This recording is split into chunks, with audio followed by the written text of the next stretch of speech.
C'est la libéralité. Quelqu'un dit libéralité. La libéralité vient du cœur. La libéralité vient du cœur, de façon volontaire. Je ne vais pas arriver ici, le Seigneur, quand on prie pour quelqu'un, elle est délivrée. Ça vient du cœur. Je ne commence pas à dire que, ok, pour que je prie pour toi, il faut que tu me donnes une âme. Jamais. Ça ne vient pas de Dieu là-bas. Le Seigneur dit que ce que vous avez reçu gratuitement, donnez gratuitement. Dans 1 Corinthiens chapitre 9 que vous êtes demandé de noter, je ne sais pas si vous avez noté 1 Corinthiens chapitre 9, vous allez voir, l'apôtre Paul dit que c'est un droit, il a ce droit. Il en a véritablement ce droit. Mais il n'a pas usé de ce droit. Il a le droit de ne pas travailler. On se donne jour et nuit pour l'œuvre. On a le droit de ne pas le faire. Mais on est libre d'user de ce droit ou pas. Ah Seigneur. Oui, vas-y frère, par cupidité. Ils trafiqueront de vous au moyen de paroles trompeuses. Oui, eux que menace depuis longtemps la condamnation. Et dont la ruine. Et dont la ruine ne sommeille point. Oui. Car si Dieu n'a pas épargné les anges qui ont péché, oui. mais s'il les a précipités dans les abîmes de ténèbres et les réserve pour le jugement, il n'a pas épargné l'ancien monde, mais s'il a sauvé Noé, lui, 8e, ce prédicateur de la justice, oui. Lorsqu'il fit venir le déluge sur un monde d'impies. Oui, c'est ce que nous enseigne la Bible. Alors maintenant dans ce fameux Galates 6. Galates 6 sur le sucré. Le sucre Galates 6. Donc si vous avez déjà compris la libéralité, vous comprenez Galates 6. Vous comprenez tous les passages, les actions de grâce. C'est tout à fait normal. Action de grâce, c'est tout à fait normal que tu le fais. C'est tout à fait normal. Mais envers qui? Il y a un peuple, avec une tierce personne devant les anciens pour le corps. Parce que les anciens connaissent les brebis. Tu ne connais pas une brebis mieux qu'un ancien, c'est pas possible. Même si c'est ta meilleure amie. Tu la connais le plan charnel, l'ancien le connaît le plan spirituel. Parce qu'il veille jeune pour lui. Dans le chapitre 6, verset 6 à suivant. Galates chapitre 6, verset 6. Oui. Que celui à qui l'on enseigne la parole fasse part de tous ses biens à celui qui l'enseigne. Ce n'est que normal. Ce n'est que normal. Ce n'est pas normal. Comment quelqu'un ne peut pas moissonner, s'aimer des biens spirituels dans ta vie. Ce n'est que normal que tu pars volontairement à prendre soin de lui en retour. Ce n'est que normal, maintenant, jamais que quelqu'un vient ici, prêche pendant au moins 2-3 heures de temps. Tu dis que, ouais, le père, mange même le petit coquille avant de partir, selon ce que tu as. Ok, prends ton transport, prends ceci. Parce que quand il vient, il t'enseigne comme ça, il laisse aussi ses activités. Il faut bien que quelqu'un laisse certaines choses pour prendre soin des autres. Il faut bien. Mais le problème, c'est ceci. Dans l'ère que nous sommes, les gens sont devenus chiches. On est obligé de détourner les Écritures pour vous enseigner. De sortir les passages qui sacrifient. Dès que tu veux jeûner, dis-moi d'abord avant de jeûner. Si tu ne me dis pas, ça n'aura pas de valeur. Parce qu'il sait que tu vas venir sacrifier derrière. Sacrifier quoi? L'argent. On va voir le sacrifice là-bas. Donc, le sacrifice dans la Bible, il y en a plusieurs. Mais pour ce qui concerne l'argent, il y a ce qu'on appelle la bienfaisance et la libéralité. Voilà ce qu'on appelle le sacrifice. Si quelqu'un vous oblige à donner, c'est de l'avarisme. Vous devez être libre de le faire et vous devez le faire. Prendre soin du corps, c'est une obligation, mais avec la liberté, selon les moyens de temps chacun. Galates 6, vas-y. 6 à partir du verset suivant. Verset 7. Ne vous y trompez pas, on ne se moque pas de Dieu. Oui. Ce qu'un homme aura sémé, il le moissonnera. Ça, aussi. c'est clair. Mais vous voyez que le genre de choses là, quand on dit à celui qui vous enseigne, vous comprenez directement que ça devient une pyramide. Automatiquement. Ça devient une pyramide. Donc les pasteurs prennent ces passages ici en se présentant comme celui qui enseigne. Et pourtant l'église n'est pas dirigée par une personne, mais par un collège d'anciens. Et parmi ce collège d'anciens là, il y a des personnes qui peuvent travailler de façon particulière. C'est possible que je vienne ici là, peut-être qu'à Liban, jamais m'appelle, que frère Philippe, on travaille. C'est tout à fait normal, je travaille avec toi. On cause sur 2-3 passages bibliques, ainsi de suite, et voilà. C'est tout à fait normal, c'est normal. Apprenez à donner, apprenez à donner, apprenez à donner. C'est l'esprit de l'église là-bas. Apprenez à donner. Donc, je veux faire une parenthèse. Au milieu de nous, le prophète le dit, les nôtres, depuis le mois de janvier 2024, chaque fin du mois, on met de côté selon ce que chacun a, jusqu'à ce que le Seigneur va mettre un terme. Et avec ça, on fait des distributions en assemblée. Vous allez assister. Vous allez voir comment on distribue aux gens. Ce mois d'octobre, si le Seigneur le permet, il y aura encore des distributions.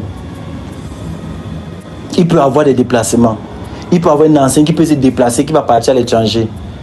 Il peut avoir une diaconesse qui peut partir, par exemple, à Milan ou aux États-Unis pour aller rencontrer d'autres sœurs là-bas, pour parler de Dieu. C'est possible. Pour ça, il faut les moyens, il faut les finances. Il faut que les gens donnent, il faut que les gens s'aiment. S'aiment beaucoup pour récolter beaucoup. Alléluia. Alléluia. Ah. On n'a pas encore commencé. Ah, vas-y, continue. Ne nous lassons pas de faire le bien, Oui. car nous moissonnerons au temps convenable. Oui. Si nous ne nous lâchons, si nous ne nous lâchons pas. Donc ça veut dire que fais le bien, sème. Il y a une assemblée, tu appartiens à un corps. Si tu donnes, si tu sème, dans la vie des gens, sème, c'est donner, c'est ça le corps. Ce n'est pas une pyramide, c'est un corps. Chaque membre a sa fonction. Et le corps est dirigé par un collège d'anciens. Et parmi les anciens, donc, il y a des anciens qui sont économes. C'est plein dans les Saintes Écritures. Vas-y, continue. Verset 10. Ainsi donc, pendant que nous en avons l'occasion, Oui. pratiquons le bien envers tous. Vous voyez. Et surtout envers le pasteur de les l'assemblée. frères en la foi. Vous voyez. Pratiquez le bien envers tous, surtout envers l'apôtre. L'apôtre par excellence. On dit envers les frères. Alléluia. Vas-y, continue. Verset 11. Voyez avec quelle grande lettre je vous ai écrit de ma Oui. propre main. Tous ceux qui veulent se rendre agréables selon la Stop chair. là-bas. Passe Philippiens chapitre 4. Tu vas lire à partir du verset 1. Philippiens chapitre 4. Depuis là, ce n'est pas encore rempli. Et que ça commence ici. Et peut-être il y a des passages qu'on n'a même pas encore touchés. Hein. Philippiens chapitre 4, verset 1. Philippiens chapitre 4, verset 1. Oui. C'est pourquoi, mes bien-aimés et très chers frères, vous qui êtes ma joie et ma couronne, demeurez ainsi fermes dans le Seigneur, mes bien-aimés. Oui. J'exhorte Évodie et Saint-Tiche Avec à être d'un même sentiment dans le Seigneur. Oui. Et toi aussi, fidèle collègue, Oui. oui, je te prie de les aider. Oui. Elles qui ont combattu pour l'évangile avec moi et avec Clément et mes autres compagnons d'eux, dont les noms sont dans le livre de vie. C'est merveilleux. Continue, frère. Verset 4. Réjouissez-vous toujours dans le Seigneur. Oui. Je le répète, réjouissez-vous. Que votre douceur soit connue de tous les hommes. Le Seigneur est proche. Ne vous inquiétez de rien.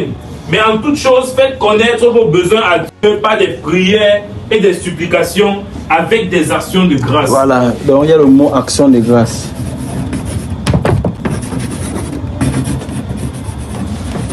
Normalement, si vous avez compris ce que j'ai enseigné ici, le mot action de grâce ne vous influence plus. On ne dit plus ça pour vous faire peur.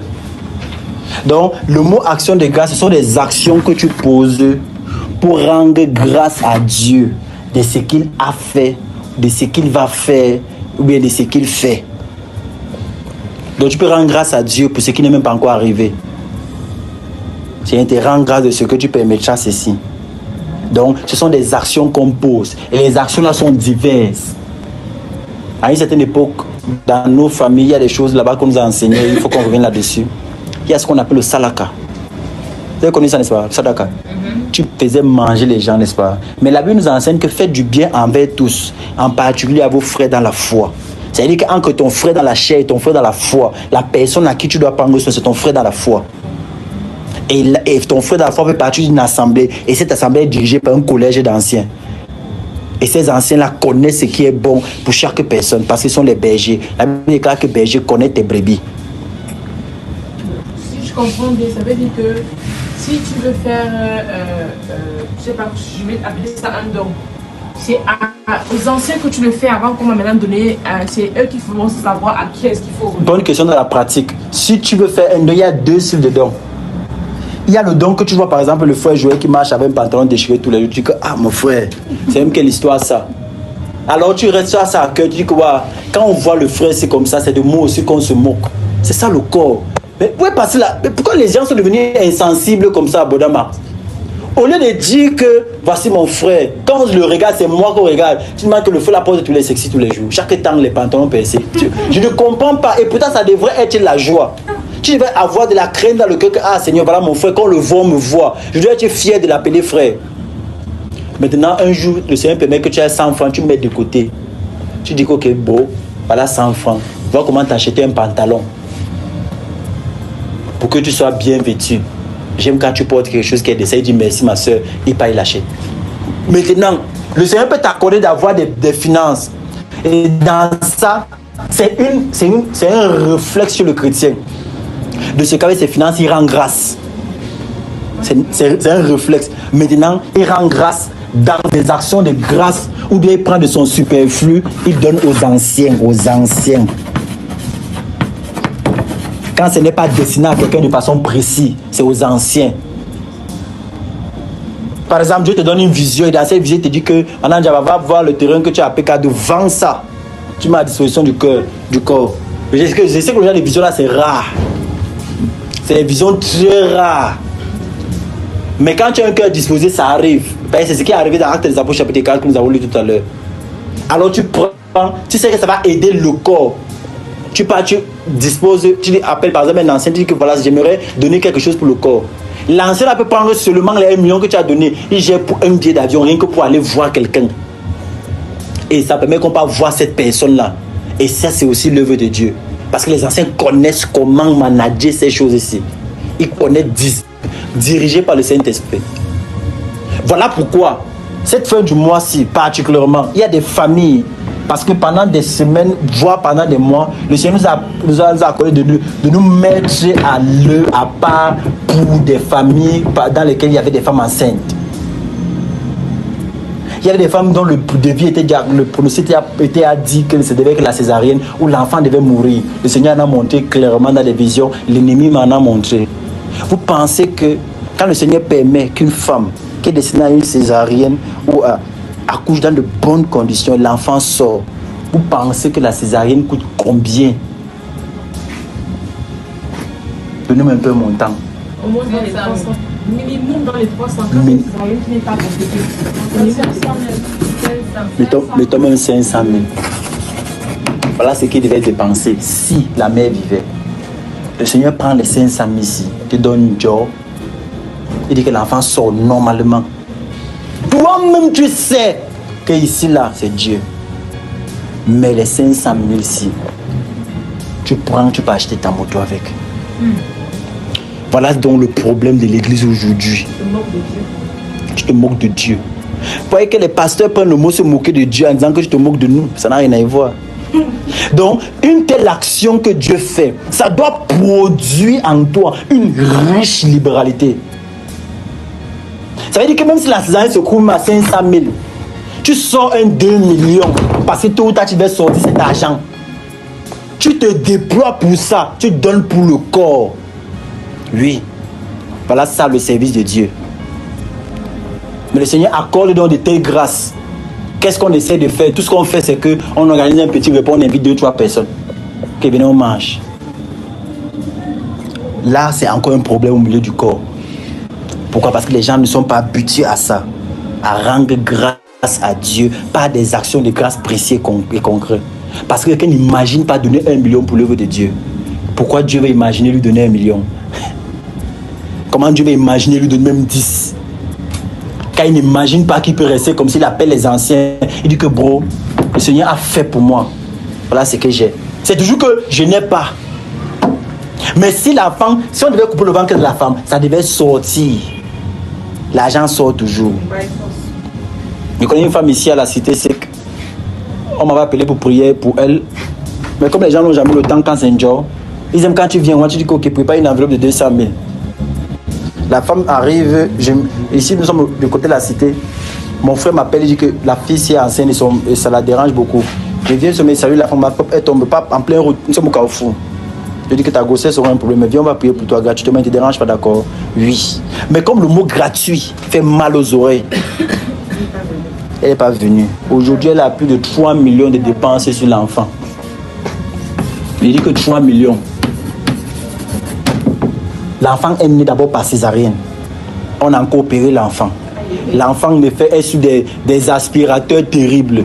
Donc, elle a envoyé le message qu'elle est déjà au moins à plus de 3 millions de dépenses. On lui a dit, viens, on prie pour toi gratuitement. Viens, on prie pour toi gratuitement. Mais si on avait dit qu'on prépare une enveloppe de 1 million, on va prier. Peut-être elle devait chercher, parce qu'elle croit qu'elle va acheter le don de Dieu. Ce que vous avez reçu gratuitement, donné gratuitement. Alors si le Seigneur lui accordait la grâce d'accoucher sans problème, écoutez, sans césarienne, sans aucun problème, le Seigneur va accoucher. Elle ne va pas penser un jour qu'elle ait dépensé les 3 millions aussi. Elle ne va pas penser un jour que l'enfant devait naître. 2 semaines après, l'enfant tombe malade. 6 mois après, l'enfant meurt. Avec tout ce que tu as dépensé, tout ce que tu as eu à dépenser, tout voilà qui regroupe encore l'âge d'enterrer l'enfant. Tu as combien de dépenses? Frère, on n'apprend donc pas. On ne nous a pas appris à faire ce genre d'offrandes, de libéralité. On ne nous a pas appris. Ça montre la reconnaissance que tu as pour l'œuvre de Dieu. Ça montre ça. Dans tout le monde de joie, ça doit être ainsi. Le corps doit manger. Il n'y a pas que, ok, d'accord, frère, pour la liberté, c'est le moyen de décider de donner vers moi. Frère, celui qui moissonne, celui qui sème peu, moissonne peu. Ainsi par les Écritures, vous devez comprendre ça. Donc, si vous avez chiche, et on emploie dans ce que les paroles, les pasteurs me disent, vous devez Dieu. Hey, hey, hey. Et c'est la vérité. Voilà comment on fait la vérité maintenant. Il faut compléter. Voilà. Donc ça devient donc, c'est donc ça. Et ça c'est donc un problème. Voilà pourquoi il était notoire que j'écris le prêche ici. Pourquoi? Parce que beaucoup de personnes, à un moment donné, lorsqu'ils sont encore au milieu du corps, ils croient que ces choses ne sont plus bibliques. Et pourtant c'est biblique. C'est la vérité des Saintes Écritures ici. Il y a des anciens qui sont appelés, même, ils ont le droit de ne pas travailler, qui reçoivent un salaire. C'est ce que nous enseigne la Bible. Mais la partie, on m'a dit qu'il ne fait rien. Mais on a dit que ceux qui sont appelés à l'enseignement, ceux qui saisissent à l'enseignement soient dignes d'un double honneur. Car il est écrit, tu n'en mesureras pas le blé lorsqu'il faut le grain. Donc, allons dans 2 Corinthiens chapitre 8. Je crois qu'on va un peu citer encore quelques passages, s'il vous plaît. Supportez. 2 Corinthiens chapitre 8, à partir du verset 1. 2 Corinthiens chapitre 8.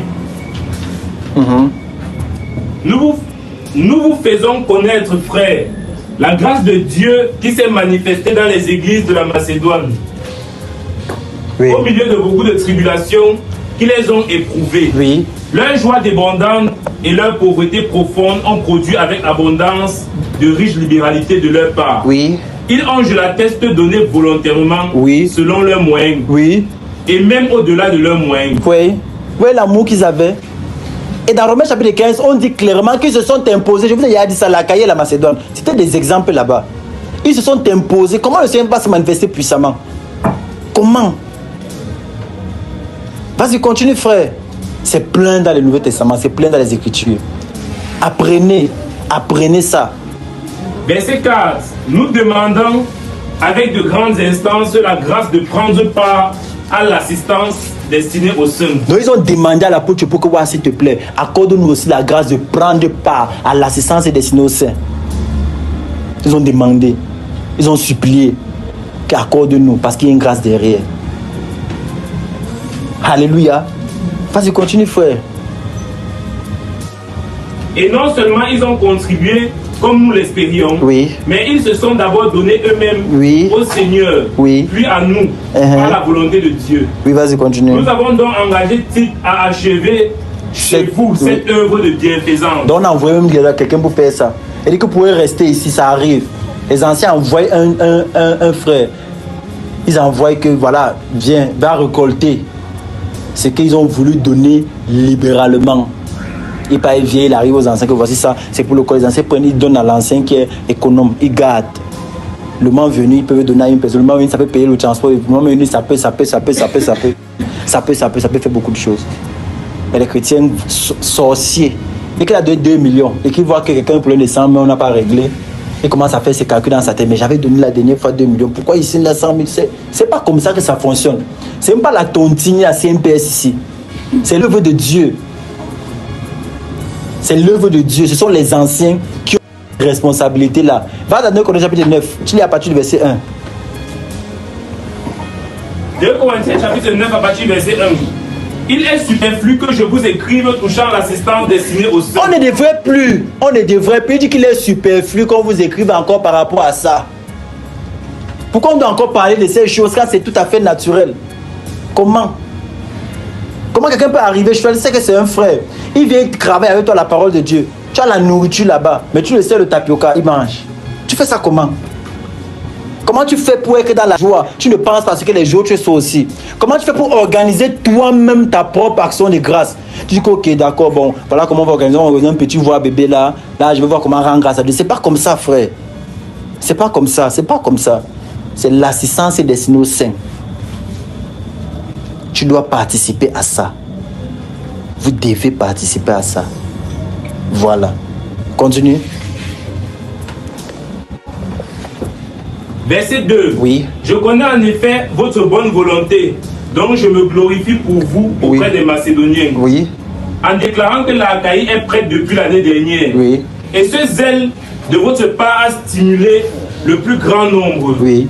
J'envoie les frères afin que l'éloge que nous avons fait de vous ne soit pas réduit à néant. Oui. Sur ce point-là, et que vous soyez prêts comme je l'ai dit. Oui. Verset 4. Je ne voudrais pas, si les Macédoniens m'accompagnent, écoutez, il y a au moins 2-3 thèmes qu'on va encore noter ici. Que cette assurance tournant à notre confusion, Oui. pour ne pas dire à la vôtre. J'ai donc jugé nécessaire d'inviter les frères à se rendre auparavant chez vous et à s'occuper de votre libéralité déjà promise. Vous voyez le mot, non? Le mot, c'est quoi? Libéralité, déjà promise, afin qu'elle soit prête de manière à être une libéralité et non un acte d'avarice. Donc ça veut dire qu'il y a deux choses. Il y a la libéralité, c'est là où ça me plaît. Libéralité versus l'avarisme. Voilà pourquoi je vous enseigne en disant ceci. Si quelqu'un ne donne pas de façon libérale, on est en train de le forcer.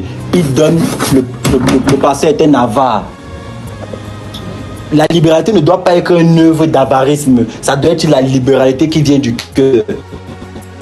Voilà pourquoi tu peux ne pas donner cette fois-ci. Tu peux même donner dans quelques temps, mais prépare-toi que ça soit libre, que tu sois libre. Voilà pourquoi dans 2 Corinthiens chapitre 8, l'apôtre Paul va dire que la bonne volonté, lorsqu'elle existe, elle existe en ce qu'elle dispose en ça, ce que tu as, et non en ce que tu n'as pas. C'est-à-dire que tu es gentil dans ce que tu as, pas dans ce que tu n'as pas. C'est-à-dire que ce n'est pas normal que tu donnes ce que tu n'as pas. Ce n'est pas normal. Tu dois donner ce que tu as. Voilà pourquoi on ne s'endette pas pour faire la libéralité. Non. On ne s'endette pas. L'apôtre Paul doit envoyer, je vous l'ai dit, on ne s'endette pas pour faire la libéralité. Si tu veux t'endetter, endette-toi pour aider quelqu'un. Endette-toi pour nourrir peut-être une ou deux personnes. Fais comme tu veux. Mais la libéralité qui est l'assistance destinée aux saints, qui doit se faire de façon libérale.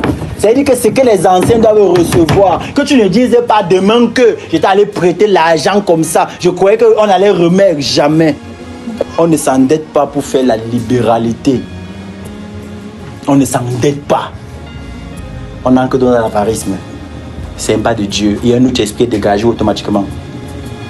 Voilà pourquoi, quand je dis qu'on ne s'endette pas pour faire la libéralité, je sais que nous les chrétiens d'aujourd'hui, on est tellement habitués à ne pas vivre avec l'argent sur soi. On aime le foirage. Donc on est tellement habitués que on reste à la maison comme à 105 francs. Dès que 100 000 viennent, donc pendant que c'est en train de quitter de MTN, avant d'arriver, c'est à régler. Donc l'argent a disparu. Tout. Voilà donc comment les chrétiens sont habitués à vivre aujourd'hui. Par conséquent, ils s'endettent. Non, je ne vais pas d'abord dire, mais je vais donner ma libéralité en attendant que mon oncle Jimmy va venir. Ça, on ne fait pas ça, s'il vous plaît. Apprenez à vivre avec l'argent dans la poche. Le Seigneur va toujours vous exaucer. Même si tu prends un 2 millions, tu as gardé comme ça, tu continues à vivre comme un oiseau, Dieu va toujours t'exaucer. Oui, apprenez ça. Voilà pourquoi la libéralité ne doit pas être l'endettement. On ne s'endette pas pour faire la libéralité, non. Le frère espère que dans le problème, mon frère s'il peut être, je prends le prêt, lui donne, que voilà, bro, vois ce que tu peux gérer avec. Mais ancré dans la boue, c'est là. Non, on ne fait pas ça. On ne s'endette pas, c'est libre, ça vient du cœur. Donc il faut que ça ne soit pas une œuvre d'avarisme, mais que ça soit la libéralité. Alléluia. Est-ce que vous comprenez? Donc l'argent ou les moyens que vous allez donner aux anciens, ça doit venir du cœur. Et apprenez à vivre avec l'argent dans la poche. Apprenez à avoir une bourse, vous mettez des économies dedans. Apprenez ça. Dans ça, vous saurez ce que vous allez donner. Que ce soit 100 000, 200 000, 1 million, 10 millions. Apprenez à vivre avec l'argent sur vous. à vivre non pas au-delà de vos dépenses. Il y a des gens qui touchent par exemple les 100 000 avant que les 100 000. Qui alors ce sont les personnes qui touchent l'argent tous les jours? Maman, que tu fais telle activité, donc 100 francs, les bains skinner, donc là c'est grave. Donc comme les 100 francs là, c'est à fini. Ça là c'est à boler. Donc il attend seulement un programme. Donc il y a telle personne qui m'avait promis l'argent. Bon, je prends d'abord les 50 000, prête d'abord les 50 000, si sachant que non, s'il vous plaît, apprenez à vivre ordonné. S'il vous plaît, apprenez à vivre ordonné. Endettez-vous pour régler vos situations, mais apprenez à vivre ordonné quand il s'agit de cette chose de libéralité-ci. Apprenez. Je sais qu'en disant ça, beaucoup de personnes vont prendre ces prétextes pour ne plus jamais donner. Ne donnez pas, c'est votre problème. Non, prêche la vérité des Saintes Écritures. Mais apprenez à vivre ordonné. Vas-y, frère, bientôt on va chuter. Verset 5. J'ai donc jugé nécessaire d'inviter les frères à se rendre auparavant chez vous, oui, et à s'occuper de votre libéralité déjà promise, afin qu'elle soit prête de manière à être une libéralité et non un acte d'avarice. Sachez-le, celui qui sème peu moissonnera peu. C'est clair. Et celui qui sème abondamment moissonnera abondamment. On a appris ce qui veut dire le mot s'aimer, non? On sait déjà il faut s'aimer, non? On parle de l'assistance destinée au sein, non? Même si monsieur un frère, c'est s'aimer. L'église n'est pas dirigée par un homme, par un pasteur, mais dirigée par un collège d'anciens. Alléluia. Continue là-bas, il y a un deuxième verset qui m'intéresse là-bas. C'est ça qui va stopper la dîme. Chacun donne comme il l'a résolu. Écoutez, en son cœur, sans tristesse ni contrainte. Maman, car Dieu aime celui qui donne avec joie. Sans tristesse ni contrainte. Que chacun donne comme il a résolu dans son cœur. La dîme, c'est une contrainte. Les offrandes selon la loi sont des contraintes. Les prémices, les faits des prémices, ce sont les contraintes. Ça veut dire que le peuple était obligé de le faire. Voilà pourquoi dans Malachie chapitre 2, il dit apportez à la maison, apportez. Oh, ah. Vous voyez, si vous ne pouvez pas ouvrir pour vous les écus des cieux. Voilà pourquoi vous mourrez. Pourquoi c'était une contrainte. C'est ce seul mot qui enterre toutes les prescriptions de la loi concernant l'argent. Ce seul mot, contrainte. Ça tombe directement dans le sens de la libéralité. Ce seul mot, sans tristesse ni contrainte. C'est pas que Madame Jamen a su foirer donc un peu même 10 000 là. Tu sais que tu n'as pas l'argent. Tu sais. Dis-moi frère, je n'en ai pas. Ne va pas comme ça, l'argent que ton mari a pris.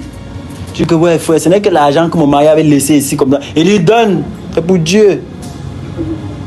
Tu sais que ce n'est pas bon, mais tu prends, tu donnes. Après demain, tu as dit qu'on t'a manipulé pour prendre l'argent. Peut-être c'est toi qui as donné tes propres mains. Moi, je prêche la Bible. Ce que je prêche, c'est la vérité. C'est-à-dire que quand je prêche comme ça, moi-même, je m'y soumets. C'est-à-dire que si je regarde un passage comme ça, je me rends compte, je pratique pas, je reviens, je pratique. Je ne peux pas me positionner devant les gens, prêcher autre chose que ce que la Bible dit jamais. Si je mentis en journée, je viens, si je dis que ne mentez pas, pendant que je sens que je ne mentez pas, je me répands en même temps. C'est comme ça qu'on fonctionne. Mais je n'ai pas venu dire que parce que je sais que je mens, je ne prêche pas sur le mensonge, jamais. Je sens que de couvrir le diable. Même si un passage t'accuse, je prêche ça. Tu te répands devant Dieu, c'est la vérité de Dieu.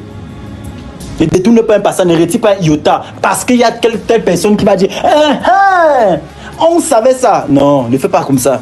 On ne prêche pas la parole pour les gens. On prêche la parole pour Dieu. C'est pour Dieu que nous sommes soumis là. Alléluia. Alléluia. Vous voyez que la parole est sucrée, n'est-ce pas? Donc, la tristesse et la contrainte. Relis le passage là, frère. Verset 7. Oui. Que chacun donne comme il a résolu en son cœur, oui, sans tristesse ni contrainte. Car Dieu aime celui qui donne avec joie. Ça veut dire donc que celui qui donne... Voilà pourquoi, écoutez ces attachements. Lors de la construction du temple, tout ce qui était donné les premiers là, on ne parlait pas encore de 10 000 d'offrandes. C'était de façon volontaire. Il dit que prends l'or et l'argent de ceux qui donneront de façon volontaire. Avant qu'on ne vienne imposer à cause de la dureté du cœur du peuple. C'est pourquoi je voulais qu'on travaille un peu sur l'affaire des dîmes si un autre jour, si le Seigneur le permet. La dîme a été donnée à cause de la dureté du cœur. Quand Dieu établit le tabernacle, il dit pour la construction, prends de ceux qui vont donner de façon libérale, dans la liberté du cœur.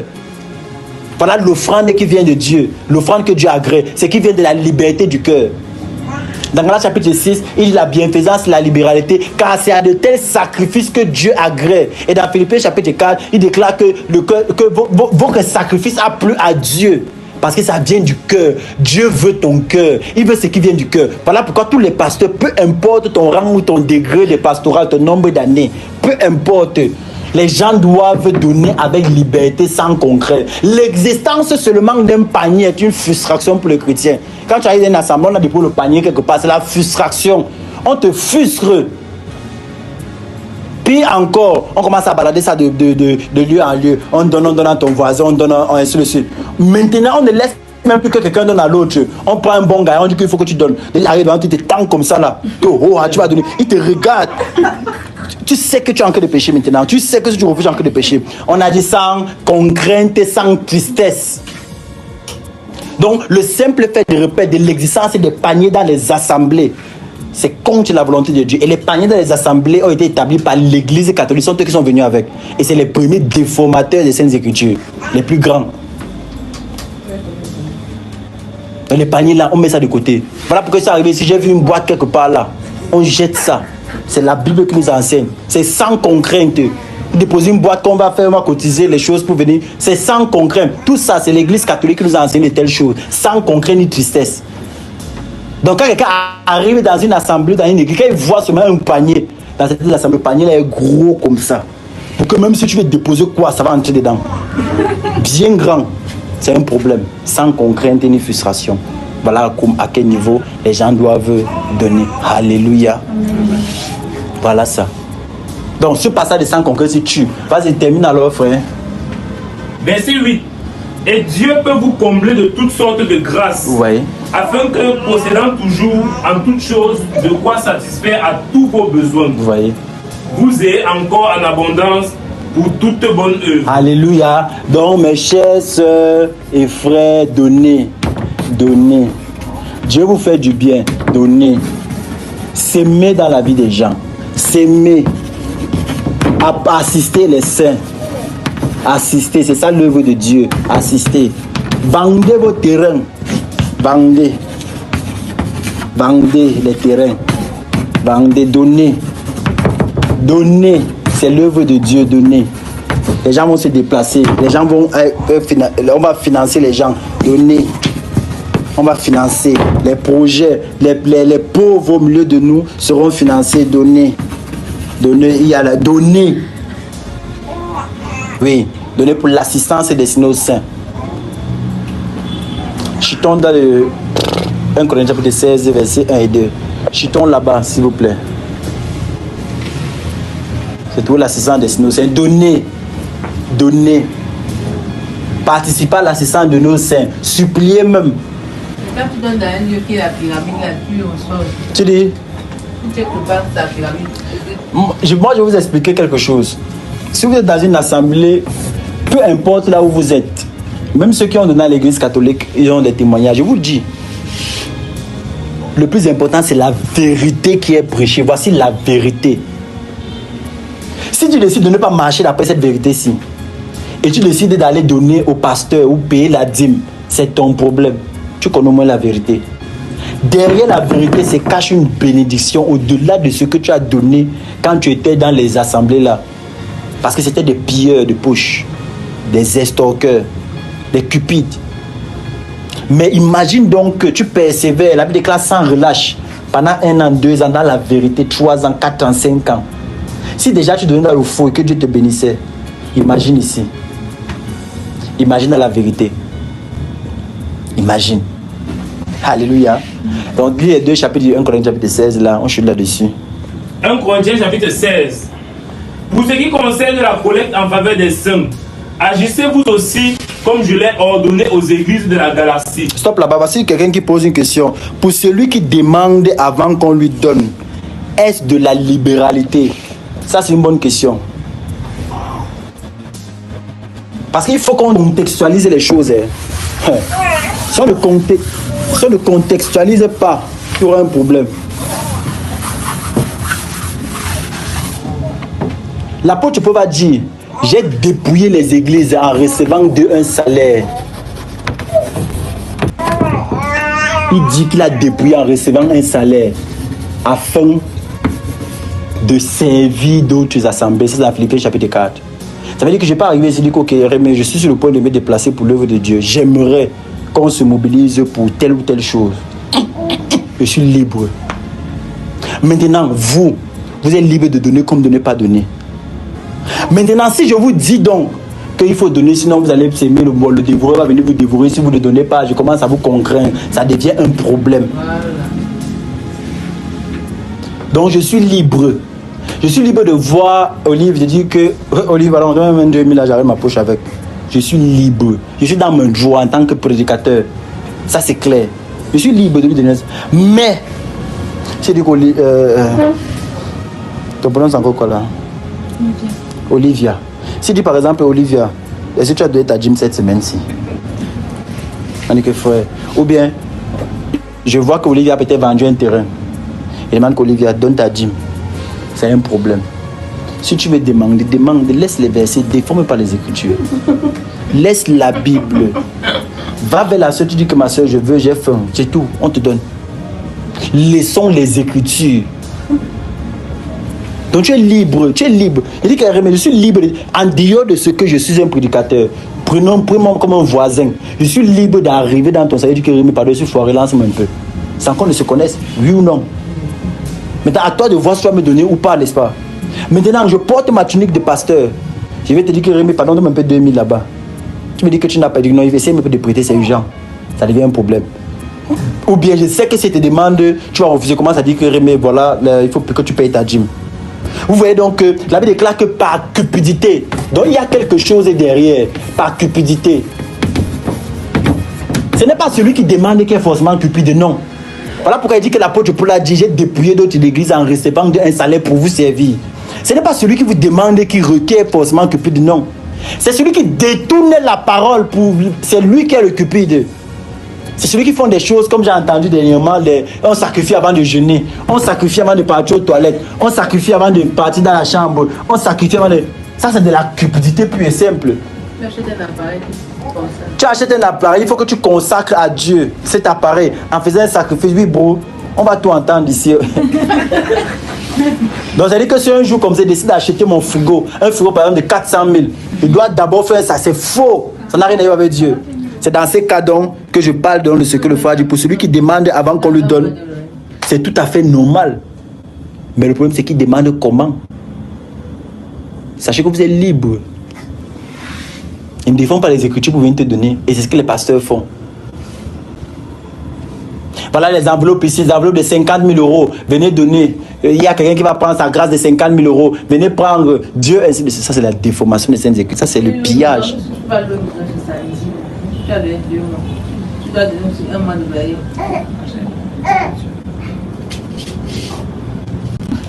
La Bible déclare, voilà une question ici qui a été posée.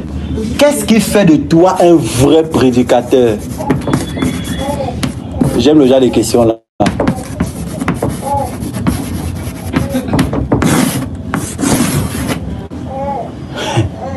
Qu'est-ce qui fait de toi? Souvenez-vous, lorsque je suis entré ici, je reprends toujours vers les débuts. J'ai demandé à la dame, je lui ai dit, va demander à Dieu qui je suis. Et que le Dieu qui a créé le ciel et la terre te réponde. Je ne l'ai pas influencé, je ne l'ai pas manipulé. Je lui ai dit, va demander à Dieu. Elle est allée demander, Dieu lui a dit que c'est mon serviteur.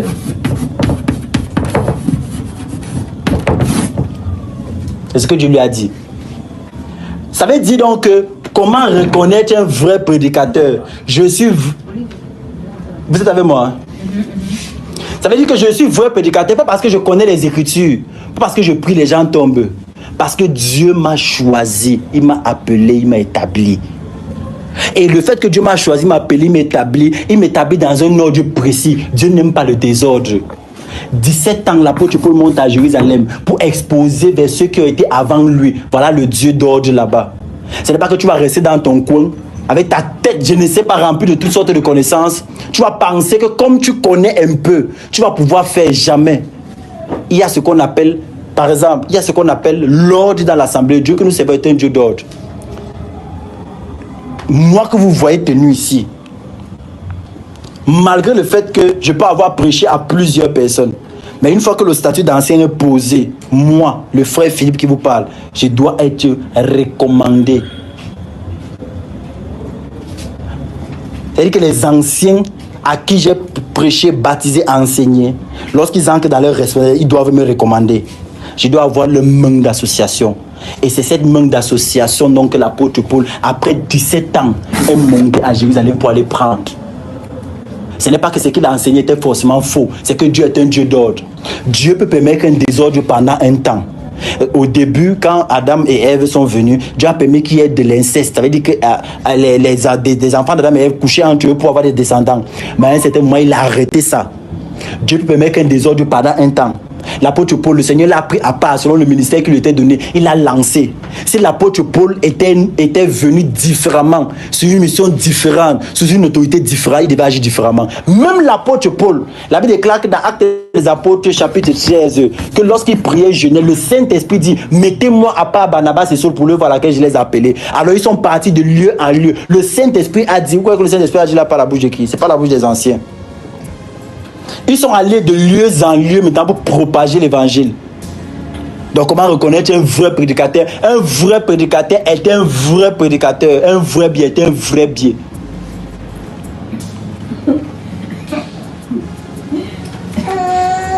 La question maintenant c'est, voilà la question que quelqu'un pose. Qu'est-ce qui prouve que Dieu m'a choisi? Donc je peux dire moi par exemple le frère Philippe. Qu'est-ce qui prouve que Dieu m'a choisi? À vous, je ne prouve rien. Je n'ai rien à vous prouver. Moi, je sais que Dieu m'a choisi. Je vais vous raconter par exemple le commencement de cette chose. Et si le Seigneur l'accorde, il va un peu briefer là-dessus. Lorsque moi j'ai cru, il n'y avait personne à côté de moi. La personne qui m'a prêché l'évangile a fait 6 mois, il est parti. 6 mois, je suis resté comme ça. J'étais comme un feu. C'est comme si on avait claqué les allumettes comme ça, mais sur moi, ça m'a incendié. Je ne connaissais rien des Saintes Écritures, mais je voulais propager la parole. J'ai prêché à une personne et la personne a voulu se faire baptiser, mais je ne connaissais pas de quoi il est question. J'ai donc cherché la personne qui m'a prêché la parole. Je lui ai dit que voici quelqu'un à qui j'ai prêché la parole et cette personne-là veut se faire baptiser. La personne est venue, la personne a présenté encore l'évangile et la personne s'est fait baptiser.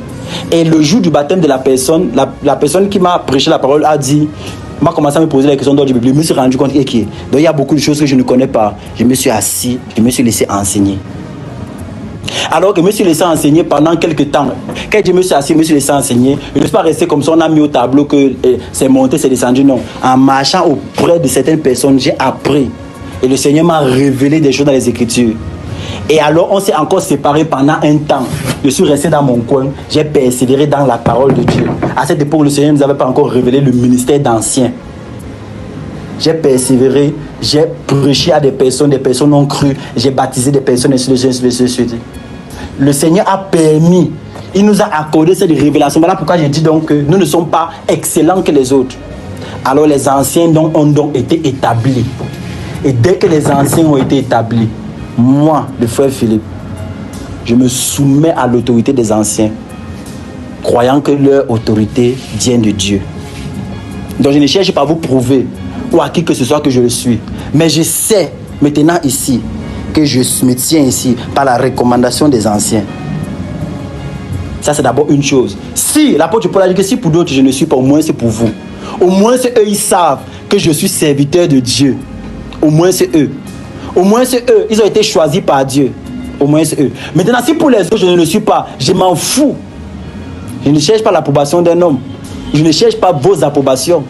Je cherche l'approbation de Dieu. Une fois que le Saint-Esprit a déclenché cette révélation, je m'y soumets.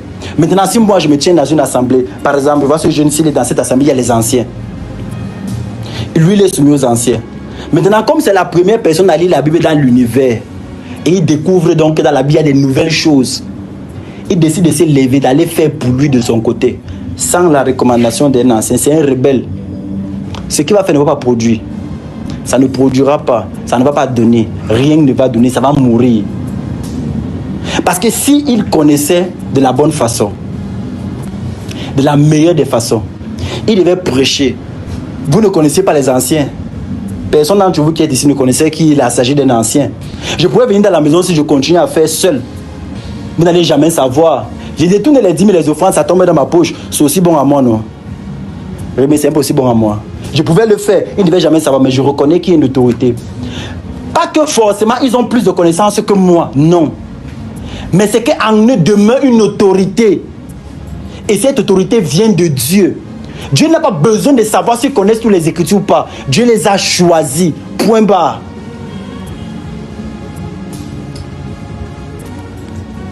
Vous comprenez un peu? Dieu les a choisis. Point barre. Donc, si quelqu'un me dit qu'il ne voit pas de différence entre ce que j'ai dit et ce que les autres disent, je m'en fous. C'est pas ça, Bonamax? Je vais dire un mot. Oui, Bonama, vas-y. En fait, bonsoir aux bien-aimés qui posent cette question. Nous nous identifions tous à Christ. En fait, quand on est apôtre comme Christ. Quand on est pasteur comme Christ. Il a dit qu'il a établi les hommes comme. Alors, la difficulté, ou du moins l'équivoque, comme ma soeur est en train de poser la question, ça va de soi. Il y a eu tellement de brouillage dehors. Mais le même Christ, lui-même en son temps, avait des difficultés pour prouver l'authenticité de son ministère, son appel.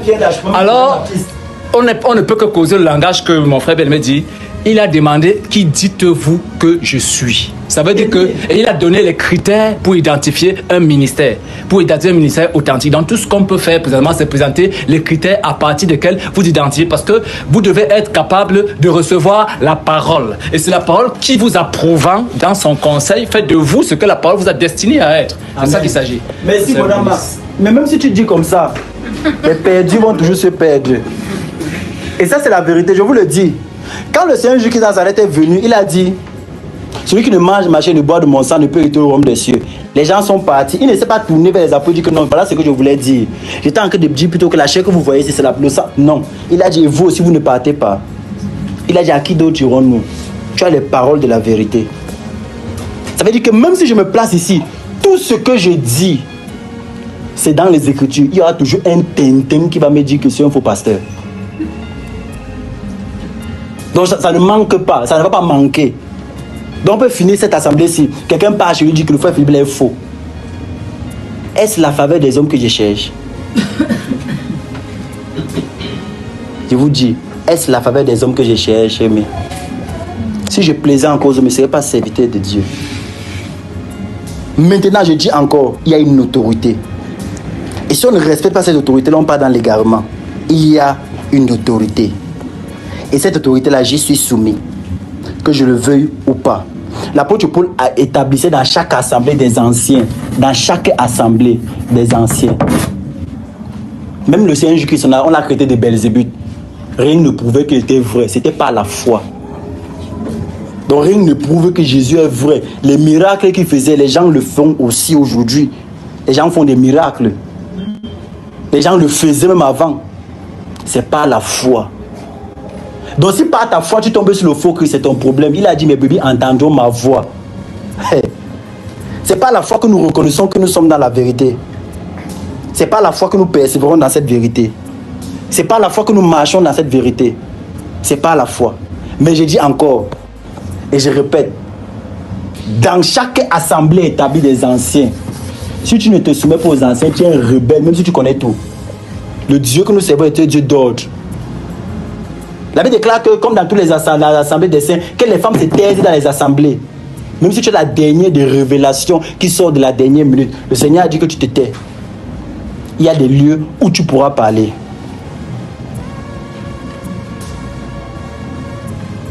Il y a des lieux où tu pourras parler. Le frère ça a dit que malheureusement, beaucoup d'hommes de Dieu, beaucoup d'hommes qui se disent hommes de Dieu, mènent une double vie. Écoutez très attentivement. La double vie n'a rien à y voir avec le message.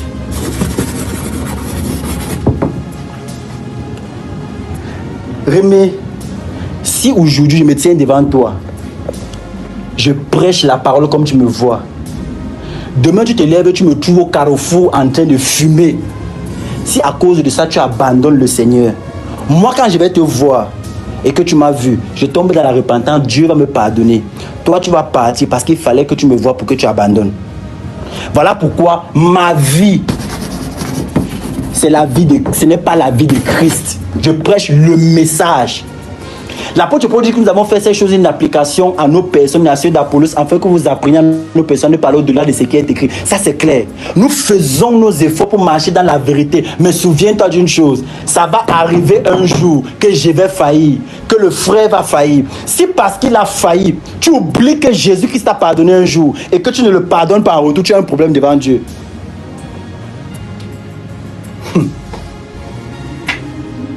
Ça veut dire que voilà pourquoi tu as dit ici que nous ne reposons pas notre foi sur un homme. Nous ne reposons pas notre foi sur un homme. La merci, moi je cours, je t'aide durement mon corps, je travaille, j'aime mes difficultés. Dieu m'a appelé enseignant, pas parce que je voulais trop, parce que j'en étais obligé. Est-ce que tu comprends ce que c'est qu'il dit? Dieu m'a appelé enseignant ainsi, parce qu'il a voulu que ça soit ainsi.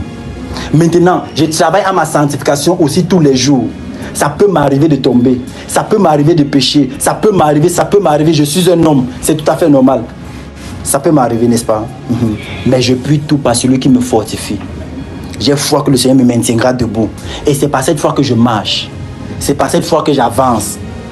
Alors, si parce que David a couché avec cette femme, tu dis que Israël c'est un pays maudit, Dieu te maudit aussi. David a fini de coucher. Il s'est repenti, il a demandé pardon à Dieu. Il a subi son châtiment, mais il restait roi. Il restait roi. Il restait roi. Il restait roi. L'apôtre Pierre, le Seigneur qui a dit clairement que celui qui me régnera devant les hommes, je vais le régner devant le ciel. L'apôtre Pierre a régné Jésus. Quelqu'un a vu que c'est Pierre qui est zélé comme ça, qui a abandonné Jésus. La personne n'est pas... Si Pierre est parti dans son cœur, se répand. Si c'est lui qui s'est trouvé dans Actes des Apôtres chapitre 2 pour propager l'évangile.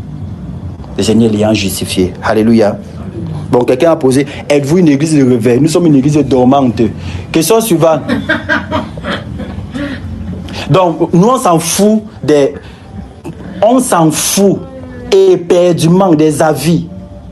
Si nous ne faisons pas ça pour l'argent, nous faisons ça pour quoi? Si ce n'est pas pour servir Dieu. Donc, qu'est-ce que c'est l'église? On s'en fout éperdument. Quelqu'un qui pose une question ne comprend absolument rien. Ça montre qu'il ne veut même pas d'abord comprendre. Il ne veut pas. Parce que celui qui comprend, celui qui veut comprendre du Seigneur, que veux-tu que je fasse? Qu'est-ce que je dois faire? Les brebis du Seigneur entendent sa voix. C'est-à-dire que si je parle comme ça, quelqu'un entend, il ne reconnaît pas que c'est la vérité. Il a un problème. Donc, ce n'est pas l'argent qu'on cherche ici. C'est la vérité. On pourrait aussi faire des méga churches comme les grands pasteurs, les Marcelo Tunasi, ainsi de suite. On fait des grands temples. Ça ne manque pas. Mais nous nous soumettons à la volonté de Dieu. Quand on regarde les Écritures, on est obligé de se soumettre. Donc, quelqu'un dit qu'on est une église de réveil, nous sommes une église dormante. Il ne sait pas d'abord ce qui veut dire église de réveil. Alléluia. Alléluia. Amen. Ah. Je crois que les questions sont terminées. Amen. Et merci. Antoine, on fait comment on vient encore ici demain? Demain soir, demain après-midi, vous êtes disponible à quelle heure demain? Pour que vous partez vous reposer. Ne parlez pas, madame, il faut tenir compte des autres. En soirée, c'est mieux parce que le matin, on va caler les occupations. Le matin, il va caler les occupations. En soirée, c'est mieux. Demain soir, à 19h. Demain soir, à 19h, n'est-ce pas? Demain soir, à 19h, ça va? Demain soir, à 19h, oui. Demain soir, à 19h. La jeune dynamique avec tous les projets du monde. Demain soir, à 19h, n'est-ce pas? Life change. Tu as encore dit que c'est life quoi? Life change? Changers. Qui a fondé ça? Nous avons des jeunes. Aux États-Unis. Ici au Cameroun. Mais je crois qu'il y a les millions dedans. J'ai entendu les 8 millions. Je dis, madame, l'argent, je viens. J'ai fini de prêcher. La madame jamais m'a retenu ici. Elle dit qu'il faut que moi aussi cherche l'argent. Si on veut commencer à prêcher, je vais les dire ici. J'ai vu comment donner les enveloppes de 8 millions. Même encore aussi. Attends, il y a une question. Comment on doit prier? C'est un enseignement. Mais ne récite pas le nom de ton père, s'il te plaît. Voilà comment on devait prier. Quelqu'un dit ici, faut arrêter de manipuler les enfants de Dieu et arrêter de mener une double vie. On a compris, merci. Question. C'est bien la Bible. Que quoi? Oui, c'est tout un enseignement. Donc on ne va pas se placer comme ça. Non, il y en a plein de passages. Vous voulez de mon tête là-dessus. Seulement ça, seulement les finances, on a fait 3 heures, presque 3 heures. Ça ne convient pas. Je dis, le Notre Père, c'est dans Matthieu, c'est bien précis là-bas où on nous montre comment. Le Notre Père. Pourquoi je paye la parole même? Comment vous devez prier? Oui, c'est pour ça que ça fait l'objet d'un enseignement. Fais ça demain, non? Demain soir à 19h. Tu peux bosser un peu. Je brosse, apporte alors la brosse, on brosse. Brosser. Vous avez encore l'énergie? Oui, oui. Verset 19 à 39. Quelqu'un dit qu'il faut arrêter de manipuler les enfants de Dieu et arrêter de mener une double vie. On n'arrête pas. Fais ce que tu veux. Les gens sont fouissiers. Il dit qu'il faut arrêter de manipuler les enfants de Dieu et mener une double vie. Il dit qu'on n'arrête pas. On va continuer. C'est ça les réseaux sociaux. Donc quelqu'un reste comme ça, il ne fout rien. Il voit quelqu'un, il voit l'œuvre qui est en train de se faire. Au lieu d'apporter sa pierre à l'édifice, il ouvre sa soupape d'échappement, il prend son clavier, il écrit. Il dit quoi qu'on est ici pour le plaire. Voilà Max. C'est parce qu'il n'y a même pas la possibilité de manipuler. C'est pour qu'on te bloque, tu quittes sur ça. On a le temps là, Rémi. Tu fais on te bloque, on quitte sur ça. C'est pas sur WhatsApp, c'est sur... Jusqu'à il dit, pourquoi tu fuis la vérité? Attends, je lui donne mon numéro de téléphone. S'il croit que je fuis la vérité, c'est 6 99 87 54 52. Trouve-moi, tu viens. C'est simple, non, Boda Max. C'est facile de se placer le clavier, taper comme ça. Et tu peux voir même c'est un frère, quelqu'un qui est parmi nous comme ça, qui est gris avec un macabo non cuit dans la gorge. Ils sont très forts. Là, ils sont très forts. Il dit que pourquoi tu fais la vérité. Donc voilà mon numéro 6 99 87 54 52. Tu peux m'écrire, on se rencontre, on parle. Même si tu es dans n'importe quel pays, on se voit. Tu vas m'expliquer la vérité qu'on veut fuir là. C'est ça, non, Boda Max? Dis quoi qu'on fait comme ça, on se cache. Ok, une fois posé la question, j'ai une question plus haut, s'il vous plaît. S'il vous plaît, j'aimerais comprendre pour la femme qui prêche. Toujours aujourd'hui, il y a beaucoup de questions. Monsieur Kabé Juda, la personne qui pose les questions, c'est Johnny John. Et peut-être il a le nom même d'un de mes frères. Ne peux pas penser qu'il fasse des bêtises comme ça. S'il te plaît, j'aimerais comprendre pour la femme qui prêche. Vas-y, pose une question. Un peu dans l'hébreu. Rémi, attends d'abord. Quelqu'un a posé une question ici. Allons doucement. De façon le tableau.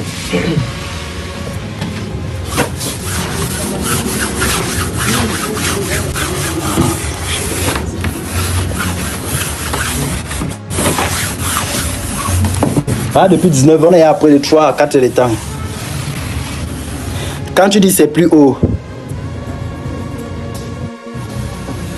Oui, la vérité, je t'ai donné le numéro 6 99 87 54 52. Quand tu veux, où tu veux, comme tu veux, nous sommes disposés. N'est-ce pas quand ta mère, avant de me voir, elle disait qu'elle aimait prêcher l'évangile? J'étais ici à me prêcher, non. Que frère, crois, tu sais, calibre-toi dans le Nouveau Testament. Laisse-tu chercher trop. Ah voilà aujourd'hui. Prends les 2 premiers chapitres de... T'as fait le mal à m'oublier ça. Prends les 2 premiers, tu te concentres sur ça. Dieu va te parler.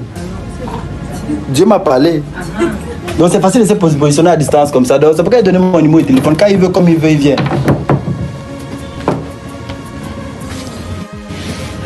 Le frère dit que j'aimerais comprendre pour la femme qui prêche. Qu'est-ce que tu veux comprendre sur la femme qui prêche? Quand tu dis c'est plus haut, il y a beaucoup de messages, frère. Il faut que tu nous indiques le plus haut dont tu es en train de parler là. Pour celui qui demande avant qu'on lui donne, est-ce la liberté? J'ai déjà expliqué ça. Le numéro c'est 600. Épingle le numéro là-bas. 699 87 54 52. Il te dérange pas de deux numéros. 699 87 54. Si on finit comme on pêche même une personne en ligne, ça c'est bien. Épingle le numéro là-bas, 699 87 54 5. C'est le numéro du diacre qu'il devait donner. Boss, pardon. On veut mettre le numéro d'Alban, s'il te plaît. Moi, c'est. Le jour où tu me tiens informé. Tu as appelé le garçon qui était venu à la maison à un certain point. Il prêchait encore quoi? Que Dieu est venu en tant que femme. Que Dieu est venu, c'est révélé en tant que femme. Que Dieu, c'est une femme chinoise. Dans tous les pays, c'est la Chine qu'il a vu. Chacun peut aussi d'ailleurs. Vous aussi, voilà. Donne le numéro là-bas, pardon. Dis que le numéro à tout moment, il contacte. Ah, il dit qu'il veut mon numéro, efface, c'est mon numéro qu'il veut. Mais il veut venir avec mes petits, pardon. Peut-être tu peux être fort là-bas, tu me convertis. Donc il ne veut pas venir seul. Pas le numéro de téléphone.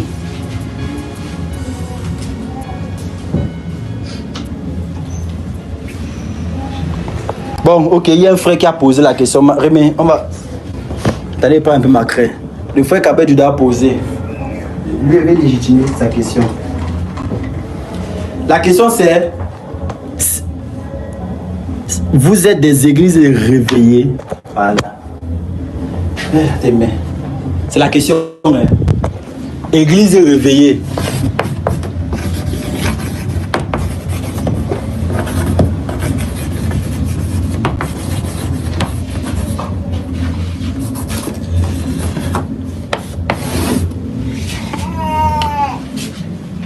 Je crois qu'on va répondre à la question là. Voilà la question. Ah, finalement, tu me dis que c'est pas toi, c'est toi qui poses la question. Tu veux m'embrouiller. C'est d'après la question de Johnny lorsqu'il dit je donne un indice pour trouver ma question. Mon petit, repose ta question normalement. Je croyais que tu avais posé la question si nous sommes des églises réveillées. La question que je vais te poser, je vais répondre c'est non et oui. Pas la réponse. Sommes-nous une église des églises réveillées? Non. Et en même temps, nous sommes oui. Et je vais t'expliquer le pourquoi. L'église réveillée dont on conçoit aujourd'hui, c'est les dénominations, non, Bodamax? Amen. On fonctionne sur les dénominations. Une dénomination, c'est une pyramide qui est dirigée forcément par un pasteur, un apôtre, un prophète, un docteur. C'est ça les églises réveillées. Les églises réveillées ont pour fondement l'église catholique, qu'ils le veuille ou pas. C'est les mères. Parce que le fonctionnement des églises réveillées aujourd'hui découle du fonctionnement de l'église catholique. Même si aujourd'hui, il faut le chakra qu'ils appellent par la langue. Donc, nous ne nous revendiquons pas d'être la fille de cette abomination qui est l'église catholique. Nous ne nous revendiquons en rien. Sommes-nous une église réveillée? Oui. Mais l'église qui est réveillée d'après les saintes écritures. Parce que la Bible déclare que réveille-toi, toi qui dors, réveille-toi d'entre les morts et Christ t'éclairera. C'est pas ça? Donc ça veut dire que nous sommes réveillés effectivement. Et nous sommes une église donc qui est réveillée. Mais si nous sommes une dénomination, c'est-à-dire Winner Chapel ou toutes les dénominations qui portent les noms, c'est faux. Nous ne sommes pas ça. Nous sommes l'assemblée des saints de Dieu qui marche d'après la vérité. Nous ne portons aucun nom. Nous sommes les chrétiens tout simplement. Voilà. Si nous sommes réveillés, oui, nous sommes réveillés. Parce que la Bible déclare, réveille-toi, toi qui dors, réveille-toi d'entre les morts, et Christ t'éclairera.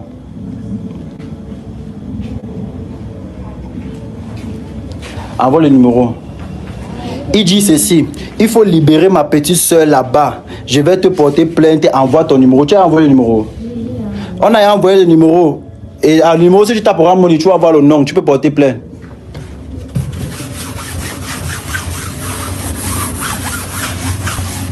Pardon, le numéro est déjà là, s'il te plaît.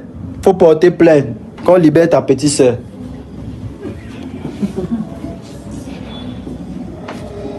Olivia, c'est ça, non? Il dit qu'il va me porter plainte. Il faut qu'il libère sa petite soeur. Tu vois que c'est quelqu'un qui était au milieu de nous, non, Bonamax? C'est lui qui connaît. Il faut libérer ma petite soeur là-bas. Je vais te porter plainte. Envoie ton numéro. Donc, on a envoyé le numéro, s'il te plaît, porte plainte. Hein? Il n'est pas sûr que c'est la petite soeur qui va le porter. Je suis dépassé. Donc, il va te porter plainte. Il demande le numéro. Il a eu le numéro. Qui va te porter plainte? Bon, question. Commençons quelque part. Ok. On va commencer quelque part. Tu as mis le numéro de téléphone pour qu'il porte plainte. Moi, c'est le frère César. Donc, mets là-bas. Si tu veux porter plainte, tu portes plainte. Faut pas seulement qu'à porter plainte, c'est toi qui finis en prison. Hein. Luc chapitre 18, verset 1. On est là sur comment prier.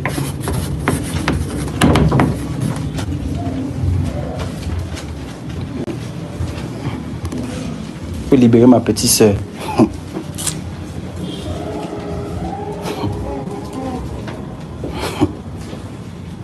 Donc, on finit de prêcher la libéralité comme ça, la liberté. Quelqu'un dit qu'on a embrigadé sa petite soeur. C'est quand même curieux. Donc, tu prêches la liberté comme ça. Quelqu'un dit quand même qu'on a pris sa petite soeur. Il fallait bien qu'ils disent quelque chose. Fallait bien qu'il dise quelque chose, non? Il y a plusieurs façons de se faire remarquer. Exactement. Il y a eu négatif actif plus. Voilà.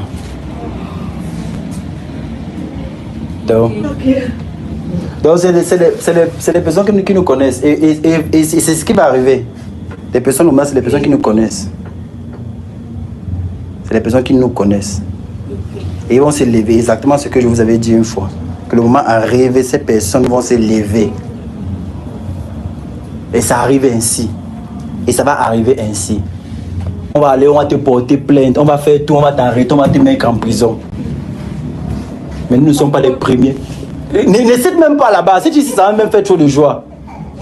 Nous ne sommes pas les premières personnes à avoir été emprisonnées, ni nous ne serons pas les dernières personnes sur la terre. Et ce n'est pas d'aujourd'hui. Et ça ne date pas d'aujourd'hui. Nous n'avons pas reçu les premières menaces, ni les dernières. Mais au finish, la vérité triomphe. Au finish, que ce soit sur la terre ou au ciel, la vérité va triompher. Que ce soit de notre vivant ou pas. Donc ça veut dire que dans la prison où il dit qu'il va amener les gens là, il y a des gens qui ont besoin de croire là-bas. Oui. Ça peut être que Dieu va te défendre. Nous on a prêché en prison à Douala pendant un temps. On partait en prison à Douala, ici à la prison de Nebel. On prêchait les gens qui ont cru, les gens qui sont sortis. Et les gens qui ont persévéré jusqu'à ce jour. Donc ce ne sont pas des animaux, eux aussi ils ont besoin de repentance. Eux aussi ils ont besoin d'entendre la parole. Donc vous qui allez affronter les réseaux sociaux et toutes ces choses-là, attendez-vous à ce que le moment viendra où des personnes vont vous insulter, vous mépriser, vous menacer même. Et vous, tu finis comme ça, on t'attaque même spirituellement. Donc ça veut dire que quand quelqu'un dit que j'ai fait la prison, il ne sait pas à quel point je suis heureux, je suis fier. Il ne sait pas. S'il pouvait savoir de ce que je me réjouis d'avoir subi quelques outrages. Donc c'est ce qui va arriver. Demain après demain, les gens vont venir pour vous persécuter, ainsi de suite, pour faire tout ce qu'il y a à faire. Mais qu'ils font ce qu'ils ont à faire. Ils peuvent tuer le prophète. Ils peuvent tuer l'homme, mais pas le prophète. Ils peuvent tuer la personne, mais pas la peau. Ils ne peuvent pas tuer l'esprit, c'est pas possible. Ils ne peuvent pas créer, mais qui va détruire l'âme. Ce n'est que la chair.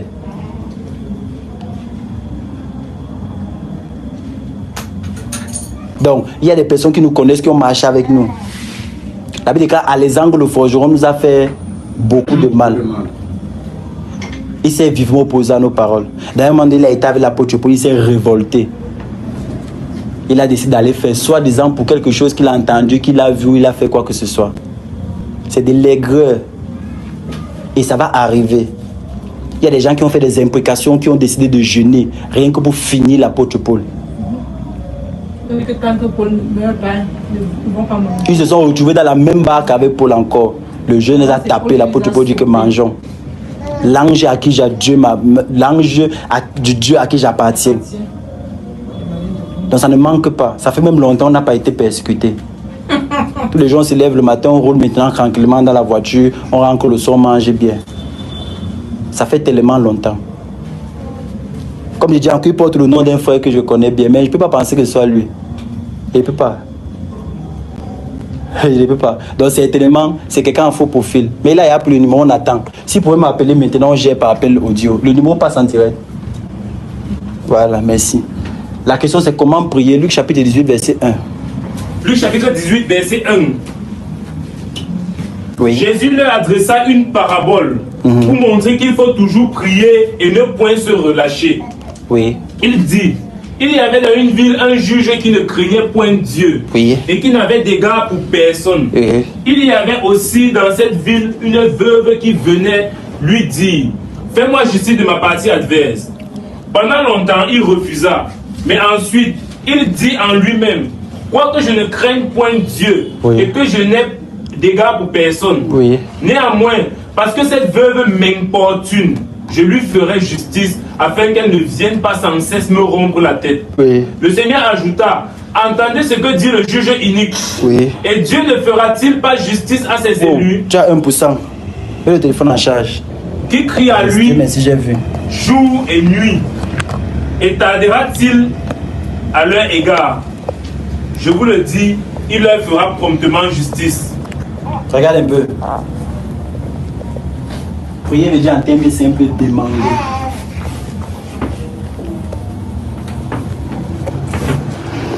Maintenant, il y a une façon de demander.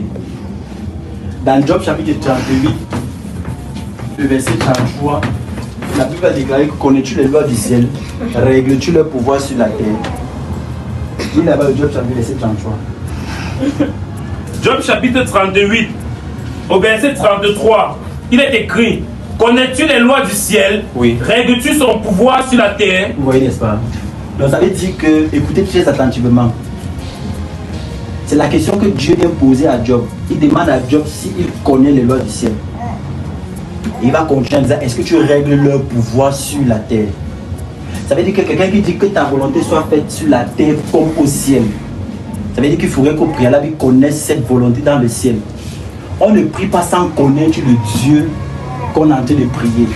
Voilà pourquoi dans Actes des Apôtres chapitre 2, la prière dit en dernière position. C'est d'abord les enseignements, la communion fraternelle, la faction du peuple, après les prières. Tu ne vas prier un Dieu que tu ne connais pas. Tu ne vas que bavarder des choses, réciter des paroles vaines. Tu vas faire comme les catholiques, tu vas prendre un passage avec Jésus, salut Marie, tu vas commencer à réciter, le nom du Père qui est au ciel. Il faut connaître Dieu pour le prier. Connaissant donc ça, on se rend donc compte que le Dieu que nous aimons, nous aime tellement que même quand nous ne le connaissons pas, ou bien quand nous ne le connaissons même pas son existence, il permet quand même que nous soyons exaucés. Mais le principe est simple. La prière, c'est demander. Il y a des principes. 1. La persévérance dans la prière. Combien de temps tu passes dans la prière, dans ton intimité avec Dieu? Est-ce que c'est 5 minutes? Est-ce que c'est 10 minutes? Est-ce que c'est 30 minutes? Si tu sais qu'il faut demander, combien de temps tu places à genoux, loin du téléphone, loin des appareils électroniques, loin de tout ce qui va te faire comme distraction? Combien de temps? Tu vois, le problème, ce n'est pas de savoir comment prier, mais comment prier efficacement. C'est ça le problème. Parce qu'on prie, on a l'impression que nous ne serons pas entendus. La deuxième des choses, lorsque nous prions, ce que vous avez déjà, c'est de prier et de croire que nous sommes exaucés. On ne prie pas en doutant. Tu ne peux pas demander quelque chose à Dieu et tu es en train de douter pendant que tu es en train de demander. Mais la condition aussi que cette chose-là ne soit pas selon tes convoitises. Seigneur, donne-moi un peu l'homme là, je l'aime tellement. Accorde-moi cet homme, je t'en prie. Tu ne demandes pas à Dieu l'homme qui est destiné pour toi. Tu demandes à Dieu l'homme qui est peut-être destiné pour une autre personne. Ça, c'est pour, en priant, tu satisfais tes convoitises. Et tu devrais faire très attention.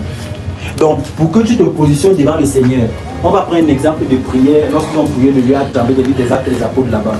Donc, on va se rendre compte que la prière, c'est d'abord un état d'esprit.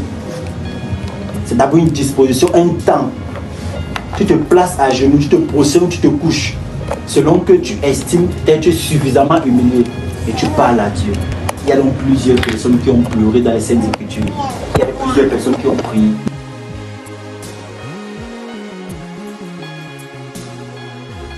Oui. À partir du verset 24, oui.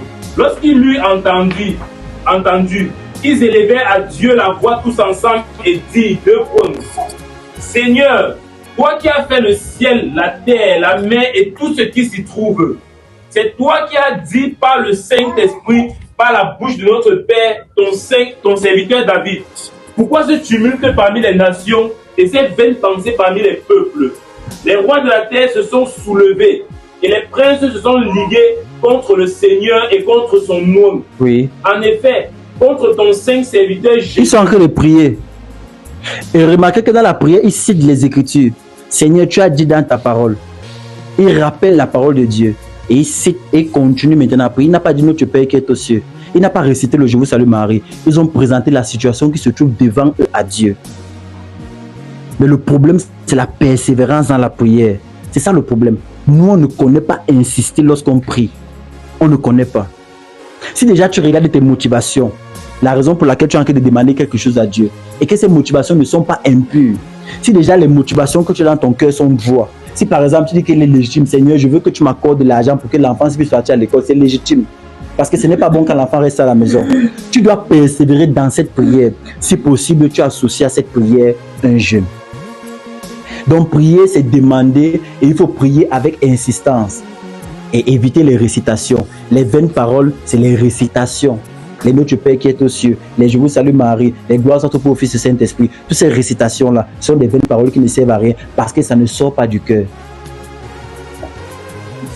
On commence à écrire des prières. Pardon? Parce que c'est une prophétie, ça arrive. Vas-y, continue la lecture. Que le Notre Père qui est aux cieux, je ne sais pas quoi accomplir, ça arrive. On a d'abord précisé les Lévites ici, là. Tout le monde avait assommé. Vous voulez comprendre Notre Père qui est aux cieux? Les anciens réciteurs de Notre Père qui est aux cieux. Vas-y, continue d'abord là-bas. Verset 27. En effet, contre ton saint serviteur Jésus que tu as oint, Hérode et Ponce Pilate se sont ligués dans cette Tu vois comment ils sont en train de parler à Dieu, non? nations. Par rapport à la situation qui sont devant eux, parce qu'on les a persécutés. Ils ont cité les Écritures et ils sont en train de parler. Regarde comment Dieu va les exaucer. Hérode et Ponce Pilate se sont ligués dans cette ville avec les nations et avec les peuples d'Israël pour faire tout ce que ta main et ton conseil avaient arrêté d'avance. Et maintenant, Seigneur, vois leurs menaces et donne à tes serviteurs d'annoncer ta parole avec une pleine assurance. Oui. En étendant ta main pour qu'il se fasse des guérisons, des miracles et des prodiges par le nom de ton saint serviteur Jésus. Oui. Quand il eut prié, le lieu où il était tremblé trembla. Dieu les a exaucés. Ils furent tous remplis du Saint-Esprit et ils annonçaient la parole de Dieu. Maintenant, dans Matthieu chapitre 6, lorsque le Seigneur Jésus-Christ demande que priez, dites ceci, il s'adresse à qui? Qui sont ceux qui sont devant lui? Vous connaissez, ne faites pas comme ça, c'est pas un mystère. Quand le Seigneur a dit, lorsque vous priez, dites ceci, Notre Père, il s'adresse à qui? Qui sont ceux qui sont les apôtres? Ils sont devant lui, n'est-ce pas? On s'attendrait à ce que lorsque les apôtres prient par la suite, ils appliquent ça, n'est-ce pas? Aucun n'a appliqué. Ils n'ont pas respecté. Si, ils ont respecté. Je dis, aucun n'a appliqué. Voilà une prière qui a été faite dans Actes des Apôtres chapitre 4. Tu n'as pas vu là-bas, Seigneur, Notre Père qui est aux cieux, que ton nom soit sanctifié. Donne-nous aujourd'hui notre pain. Tous les jours, justement, le pain, ça ne te concite pas. Tu n'es pas fatigué du pain. Donc tu vois effectivement que malgré le fait que le Seigneur a donné cette prière, personne n'a appliqué ça. Du moins, personne n'a appliqué de façon littérale. Nous aujourd'hui, nous sommes super connaisseurs. Dans le Nouveau Testament, il y a plusieurs personnes qui ont prié, tellement de prières qui ont été faites. Mais personne n'a cité le Notre Père. Nous, on débarque 2000 ans plus tard. On dit que les apôtres sont tombés. C'est ça le problème. Quand tu es quelqu'un d'oppressé, oui. Tu es oppressé pourquoi? Attends d'abord. Tu es oppressé pourquoi?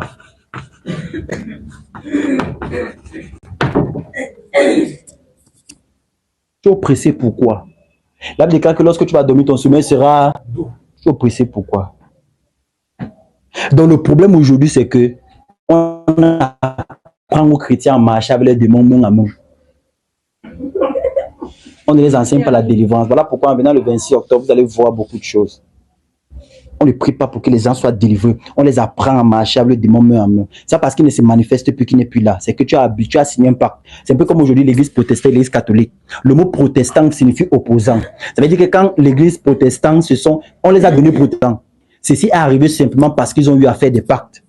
Donc si aujourd'hui c'est parce que tu ne vois pas les démons que les démons, c'est que tu es tellement habitué avec eux qu'ils te tiennent maintenant par la main.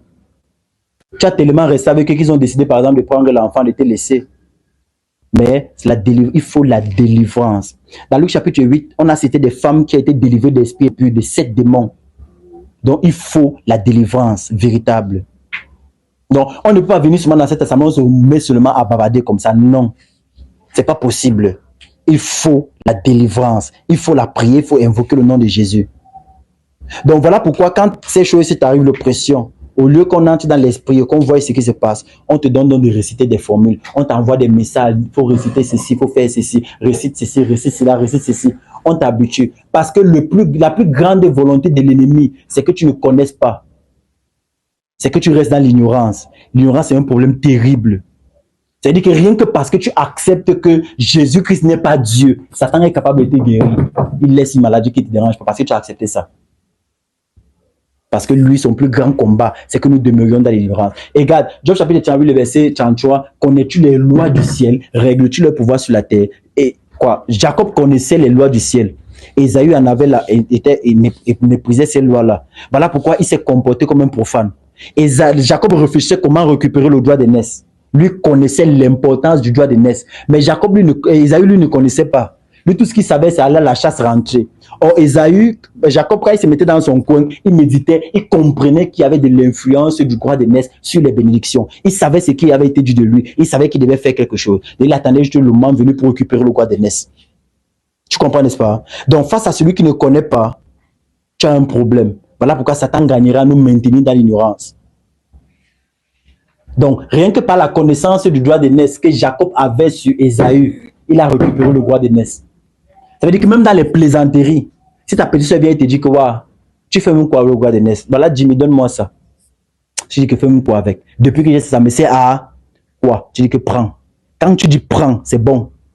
Il connaît que si tu prononces la parole, ça va marcher. Alors il te pousse à le faire. Donc c'est pourquoi tu dois comprendre que si tu es oppressé pourquoi? Si tu es persécuté pourquoi? Si tu es insulté, si tu es poursuivi dans les visions et les sons par les porcs, les chiens, tu es poursuivi pourquoi? Il faut connaître le pourquoi. Et quand tu connais le pourquoi, alors le Seigneur agit, soit par dans la délivrance. La délivrance existe. Donc on prie, l'Esprit te quitte, vrai. Voilà pourquoi les assemblées où il n'y a pas manifestation de la puissance de Dieu. Je ne sais pas en train de dire que dans toutes les assemblées qui manifestent la puissance de Dieu sont de Dieu. Mais Jésus-Christ, la personne qui était possédée des démons était là dans la synagogue tous les jours, jusqu'à ce que Jésus-Christ vienne et commence à prêcher. Et il s'élève. Qui a-t-il entre toi et moi? Mais il était là d'abord tous les jours. Les sacrificateurs étaient les enseignés, ils bavardaient, mais le démon était là, il les observait comme ça. Mais une fois que le véritable est venu, il a commencé à parler. L'esprit s'est manifesté directement.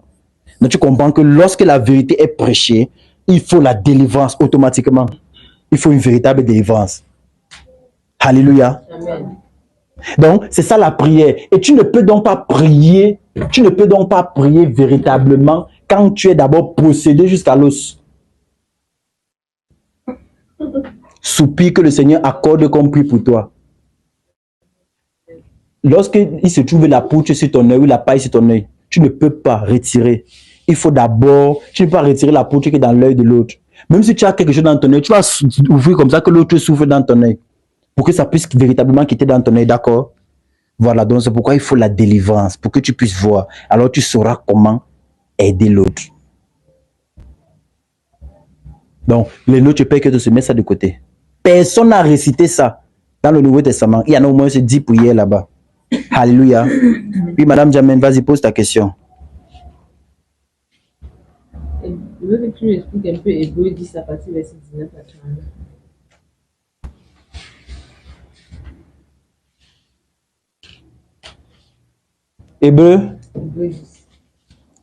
Hébreu chapitre 10, oui, vas-y. Verset 19 à 39. On ne peut pas rester comme ça, on bavarde seulement, c'est pas possible. La puissance de Dieu doit se manifester. On ne peut pas faire les discours. On ne peut pas, c'est pas servir Dieu. Le Seigneur doit se manifester puissamment. À une certaine époque, le Seigneur on n'avait pas cette sagesse. On pouvait se retrouver, on prie n'importe où, n'importe comment. Le Seigneur, avec le temps, nous a appris la maturité dans le ministère. Voilà pourquoi il y a certaines personnes, tu laisses, il travaille, le moment venu, on prie pour lui. Il faut le lieu. On est parti chez le frère, on a prié une seule fois, les voisins ont coupé tous une plainte. Que tous les voisins ont coupé une plainte. Il dit que tous les voisins, c'est ça nos frères. Ils se sont réunis pour couper la plainte pour le frère. Disant qu'il ne veut plus ça à la maison. Donc, quand on se tient ici, ce n'est pas que le Seigneur ne nous a pas donné cette grâce, non. On tient compte d'un certain nombre de choses, on tient compte de l'environnement, on tient compte des personnes, on tient compte on tient compte des avantages, on tient compte de beaucoup de choses. On tient compte de tellement de choses. Vous voyez, elle peut dire que frère, que ça secoue, il n'y a pas de problème. Parce qu'elle ne voit pas ce qu'il y a devant. Alors, c'est l'enfant qui se positionne devant le père, il dit que donne le bonbon, même à 22 heures, je suce. Il n'y a pas de problème. Le père sait que si elle suce, va là de des caries dentaires. Il fait qu'elle ne suce pas. C'est ce qu'on appelle la maturité. Tu vois qu'elle est levée là. J'ai voulu prier, qu'elle soit remplie. Alors, il y a beaucoup de choses qui se passent ici, vous n'avez même pas aidé. Or, il est notoire que les choses avancent d'abord de cette façon-ci. Parce qu'elle a déjà eu au moins plus d'une fois vision que le Seigneur la visitait. Or, il y a des choses qui se passent, vous n'avez même pas idée de l'influence. Or, je lui ai dit que ça va secouer ici. Et ça a commencé. Des choses vont se mettre à nu. Mais il est notoire qu'elle soit d'abord tranquille ici. D'abord. C'est pas ça, vraiment. il est notoire pour son évolution. Elle me dit, frère, laisse ça vient. Parce qu'elle ne sait pas ce qui arrive. C'est le zèle. Tu vois. Elle peut entrevoir, mais elle ne perçoit pas exactement ce qui arrive. Ça fait comment pour se retrouver là-bas. Donc je lui ai dit, ça va secouer. Et qu'elle s'attend. Donc il y a des choses qui vont agir. Ça, c'est des choses que Dieu fait. Donc Dieu va faire davantage. Donc ne sois pas pressé. Donc ils savent dans le monde spirituel que la lumière est entrée. Ils savent. Ne te dérange pas. Donc c'est pas prier qu'il y ait un problème ici, non. Il faut tenir compte d'un certain nombre de choses. D'accord? Il sera avantageux que ça dure encore comme ça. Ne serait-ce qu'avant octobre. C'est ça, non? Hébreux chapitre 10. Vas-y. Hébreux chapitre 10, à partir du verset 19. Oui. Ainsi donc, frères, puisque nous avons au moyen du sang de Jésus une libre entrée dans le sanctuaire, Oui. par la route nouvelle et vivante qu'il a inaugurée pour nous, Oui. au travers du voile, Oui. c'est-à-dire de sa chair. Et puisque nous avons un souverain sacrificateur établi sur la maison de Dieu, Oui. approchons-nous avec un cœur sincère dans la plénitude de la foi, Oui. les cœurs purifiés d'une mauvaise conscience et le corps lavé d'une eau pure. Oui. Retenons fermement Quand c'est bon, tu dis on arrête. la profession de notre espérance, Oui. car celui qui a fait la promesse est fidèle. Veillons les uns sur les autres pour nous exciter à la charité et aux bonnes œuvres. N'abandonnons pas notre assemblée comme c'est la coutume de quelques-uns, mais exhortons-nous réciproquement, et cela d'autant plus que nous voyons s'approcher le jour. Car si nous péchons volontairement, après avoir reçu la connaissance de la vérité, il ne reste plus de sacrifice pour les péchés, mais une attente terrible du jugement et l'ardeur d'un feu qui dévorera les rebelles. Celui qui a violé la loi de Moïse meurt sans miséricorde sur la déposition de 2 ou de 3 témoins. De quel pire châtiment pensez-vous que sera jugé digne? Ok, vas-y, pose ta question. Est-ce que c'est un péché si le Seigneur t'enlève de la famille? Il dit, si le Seigneur t'enlève dans les ténèbres pour te mettre dans la lumière, c'est un péché. Je ne peux pas envoyer ça ce matin que je vais mourir. Dans la question avait une direction. Oui, c'est ça, non, vraiment. Regarde un peu. Lis le passage, n'abandonnez pas. Verset 27, verset 25. N'abandonnons pas notre assemblée. Le mot, c'est n'abandonnons pas notre assemblée. Le même verset-ci, le catholique va prendre, il va te lire. N'abandonnons pas notre assemblée. Le même verset, le musulman va même prendre, il va te lire. Il va dire que n'abandonnons parce que tu es en train de me dire que ce n'est pas la vérité. La Bible va dire, mon peuple, sortez du milieu d'eux. Alléluia. Amen. Si tu remarques qu'ici, on manipule les gens, on domine les gens, on essaie de tyranniser les gens, la vérité n'est pas prêchée, sors. C'est simple. C'est pas ça. Sors, tu pars. On ne fait pas de longs débats là-dessus. Mais si tu remarques qu'ici, la vérité est prêchée et tout ce qui est vrai reste, n'abandonne pas. Mais si tu veux partir parce que je me suis mal comporté, tu as un problème devant Dieu. Je le dis et je le redis encore. Tu as un problème devant Dieu. Je peux être colérique, je peux être emporté, je peux avoir tous les éléments que je peux avoir, mais je reste un prédicateur. Je vous ai appris l'histoire de David au moins plusieurs fois ici. Sauf parce que la vérité n'est pas prêchée. Donc, appelle-moi le matin, dis que frère, je me suis rendu compte que la dîme est biblique. Et qu'on doit payer la dîme. Moi, je vais te dire Amen. Tu décides de quoi? J'ai décidé, je dis Amen, il n'y a pas de souci, nous on ne serons pas. C'est simple, c'est pas ça, Dalène. Donc, si tu estimes que c'est pas bon, sors. Si tu estimes que c'est bon, reste. Mais si cette assemblée est de la vérité et que c'est enseigner la vérité et que tu abandonnes, c'est là où l'apôtre Paul va donner dans ce Hébreux chapitre 10 là-bas, n'abandonnons pas notre assemblée comme c'est la coutume de quelques-uns, mais exhortons-nous réciproquement.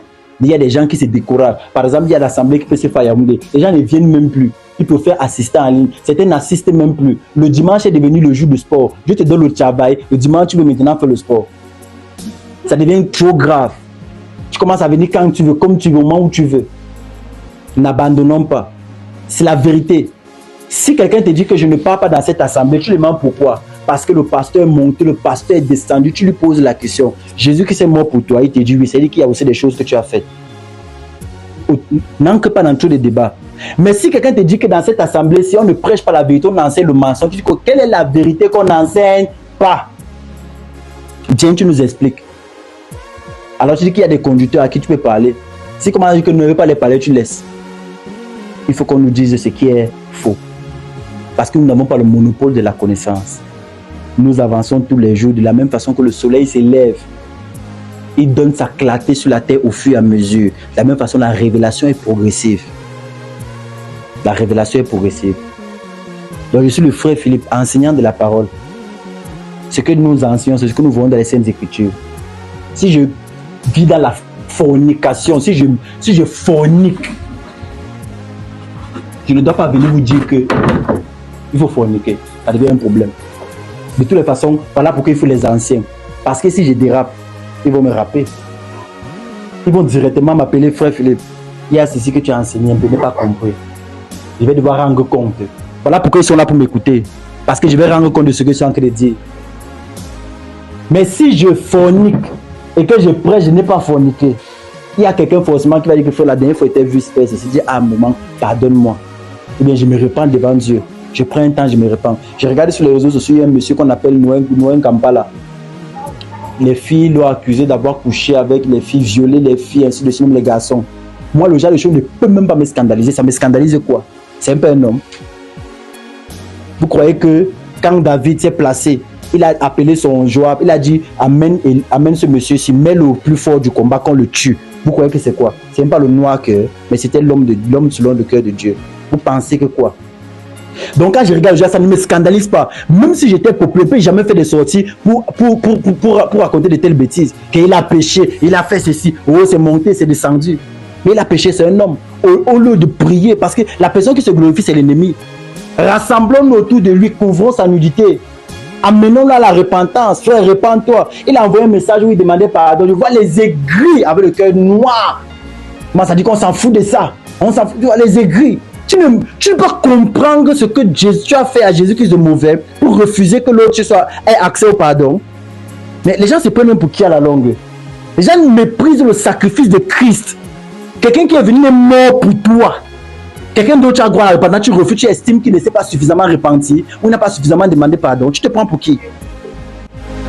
Qui es-tu pour juger le serviteur du Seigneur? Si c'est tient debout, ton problème c'est quoi? Alors ce genre de choses qui arrivent, on doit le couvrir. Ce n'est pas à le porter plainte que ce sera une solution, jamais. Je vois cette personne qui dit comment le porter plainte pour violer ainsi de suite. C'est ça qui va faire quoi? On doit le couvrir. S'il a accepté de se repentir, il ne faut pas que non, c'est la fausse repentance, c'est faux. Non. La Bible déclare que dans l'église de Corinthe, il y avait un frère qui a pris la femme de son père et il venait à l'assemblée avec. Donc son père, sa femme, il prend la femme de son père, il vient à l'assemblée avec tout le monde, voyez. L'apôtre peut la crier là-dessus. Que un tel homme soit ôté du milieu de vous pour la destruction de la chair. Lorsque le frère a entendu tomber dans la repentance, il a demandé pardon. L'apôtre Paul a donc écrit 2 Corinthiens pour faire comprendre de l'accueillir. Nous ne sommes pas là pour perdre les âmes, mais pour les sauver. Voilà pourquoi l'amour doit être ardent dans le cœur. Je peux avoir péché il y a cela 10 ans, mais je me suis repenti de ces péchés. Ça peut arriver que tu tombes. Ne crois pas que comme tu es debout, tu ne vas jamais tomber, jamais. C'est pour ça qu'il dit que le parfait, c'est celui qui est justifié. Le Seigneur dit que lui mettait une pierre d'achèvement.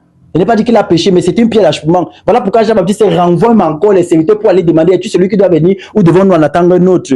Pourtant, c'est lui qui a dit, voilà l'agneau de Dieu qui ôte le péché du monde. Les chrétiens d'aujourd'hui sont devenus insensibles, avec le cœur noir, ils se disent chrétiens. Le cœur est noir. Ils refusent carrément le sacrifice de Jésus. Et ils croient que le sacrifice de Jésus aura pour lui. Il est plus chrétien que qui? Il voit toutes les fois, il prend, il se masturbe, ou il commet le péché, il tombe dans la fornication, ou il ment. Mais il pense que le Seigneur Jésus-Christ va le justifier plus que l'autre. Les gens devaient faire attention. Donc si les choses fonctionnent normalement, on couvre ses frères. Devant l'ennemi, pas l'ennemi, c'est le lion. On l'amène à la repentance. S'il tombe à la repentance, on le fait passer un temps de repentance pour que ces choses soient nettoyées. Et c'est pourquoi il faut les anciens qui vont regarder ces choses dans le fond, dans la profondeur. Il faut les anciens pour regarder ça. Dieu ne peut pas te pardonner plus qu'une autre personne. Si on fraude deux personnes, ça va produire la chaleur. Ça va produire la chaleur au même titre ici qu'ici. Tu ne peux pas avoir fait mal à quelqu'un plus qu'il ne t'a fait mal. Tu as forcément fait mal à quelqu'un. Donc pardonne. Pardonne. N'importe quoi qu'on t'a fait, pardonne. Il n'y a pas qu'il m'a blessé. Il m'a blessé, il a fait ceci, il a coupé mon cœur. Il m'a. Pardonne. Pardonne. Jésus qui c'est mort pour toi aussi. Pardon, libère. Le pardon libère. Et tu ne peux pas gêner. Tu ne gênes plus jamais si tu en veux à quelqu'un. Donc ça veut dire que la personne qui a de raconter les inepties en ligne, il ne doit plus jamais gêner. Jamais. Ça veut dire que libère les captives dans ton cœur, tu libères. Si tu estimes que ta soeur est embrigadée, tu viens, tu la prends, tu pars avec elle. Il faut connaître ta soeur. C'est simple. Donc les chrétiens aujourd'hui sont devenus totalement insensibles. Ce qui fait que lorsque quelqu'un pêche, au lieu de le couvrir, voici le frère, supposons qu'il s'est laissé emporter par la colère. C'est moi qui dois le couvrir. Le païen dit que fais attention, c'est mon frère. Peu importe ce qui arrive, c'est mon frère. Peu importe ce qui arrive, c'est mon frère. Le prophète a bu, il a saoulé, il s'est déshabillé sans caleçon sur sa tente. Quand ma vie a commencé à ricailler, il s'est levé, il a prononcé la prophétie sur son fils. Mais pourtant, il a eu tort de saouler. Mais il a prononcé, fais très attention. Alors, si tu comprends le sacrifice que Jésus a fait pour toi, si tu comprends ça, tu seras miséricordieux avec les gens. Tu seras apaisé, tu vas vouloir que les gens chantent, tu vas manifester de l'amour envers les autres. Tu vas exhorter quelqu'un, ne sois pas emporté par la colère, ne laisse pas l'impulsité dominer sur toi. Lève-toi, avance. Jésus-Christ est mort pour toi. Voilà l'amour que nous prêchons. C'est la voie de la liberté là-bas. Alléluia. Question.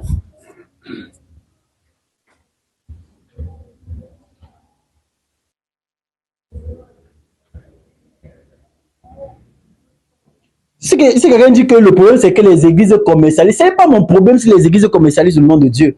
Mon problème c'est quoi? Il y a déjà tellement de choses à faire. D'abord, je vais regarder que les églises commercialisent le nom de Dieu. Où est le problème avec? On est à parler de la dîme, de l'argent, de ces choses. Ici, on a vu que ce n'est pas de Dieu, oui ou non? Que les églises commercialisent le nom de Dieu, mon problème c'est quoi dedans? S'ils veulent commercialiser, je m'en fous. Je prêche la vérité. Ceux qui vont entendre la vérité vont se soumettre à la vérité. Question. Oui, un autre jour. Quelle est l'offrande que Moïse a prescrite dans Matthieu 8:4? Lis non, maman. La Bible est là. Ne te dérange pas. Ne fais pas comme si c'est pas comme si tu vas sortir une super question qui va coincer. Ça me coince, ça va coincer les papas que tu vois là. Alléluia.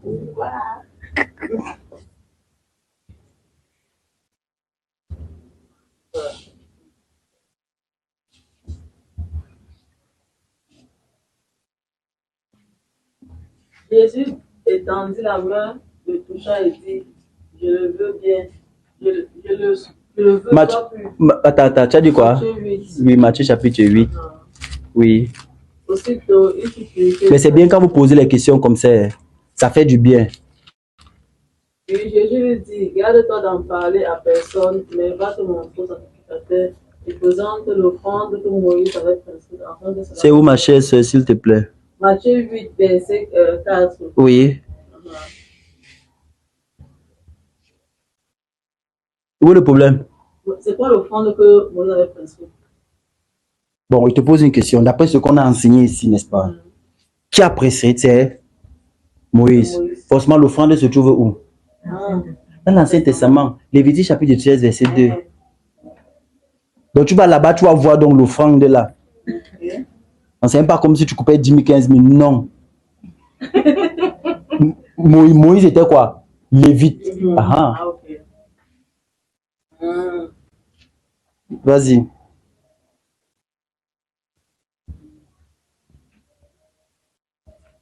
Il y a la sainteté et la nouvelle alliance. Oui, on va non, la sainteté, c'est pas aujourd'hui, ne vous dérangez pas.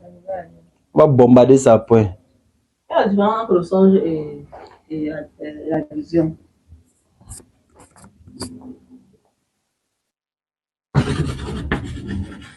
Songe. Vision. Regarde. Songe commence par S, vision commence par V. Voilà la différence. Oui, je dis, tu as de mal la différence, non? Songe, S-O, vision, c'est V-I. Songe-moi. Non, c'est songe, non. Vision, voilà la différence, non. Voilà, c'est écrit différemment, non. Il y a entre deux que là, la vision aux jeunes et les songes aux vieillards. Voilà. La différence que quoi en quoi? Il faut savoir pourquoi est-ce que c'est comme ça. Pourquoi quoi est comme ça? C'est vrai que les jeunes qui doivent avoir la vision et les vieillards. Parce que c'est les dispositions de l'esprit dans la nouvelle alliance. L'alliance, la nouvelle alliance est venue avec le Saint-Esprit de Dieu pour tabernacler les corps. Et par conséquent, il dispose les vieillards à avoir des songes et les jeunes gens à avoir des visions. Les fils et les filles prophétiser. C'est-à-dire qu'il ne restreint plus la prophétie et le ministère et la prophétie à des personnes précises. Non. C'est-à-dire que les dispositions de la nouvelle alliance, le Saint-Esprit est venu. Donc ça veut dire que tu es jeune, tu dois avoir des visions. Tu es jeune, tu dois avoir des visions. Il y a un enseignement là-dessus qui est dans les plateformes. On va partager ça. Question.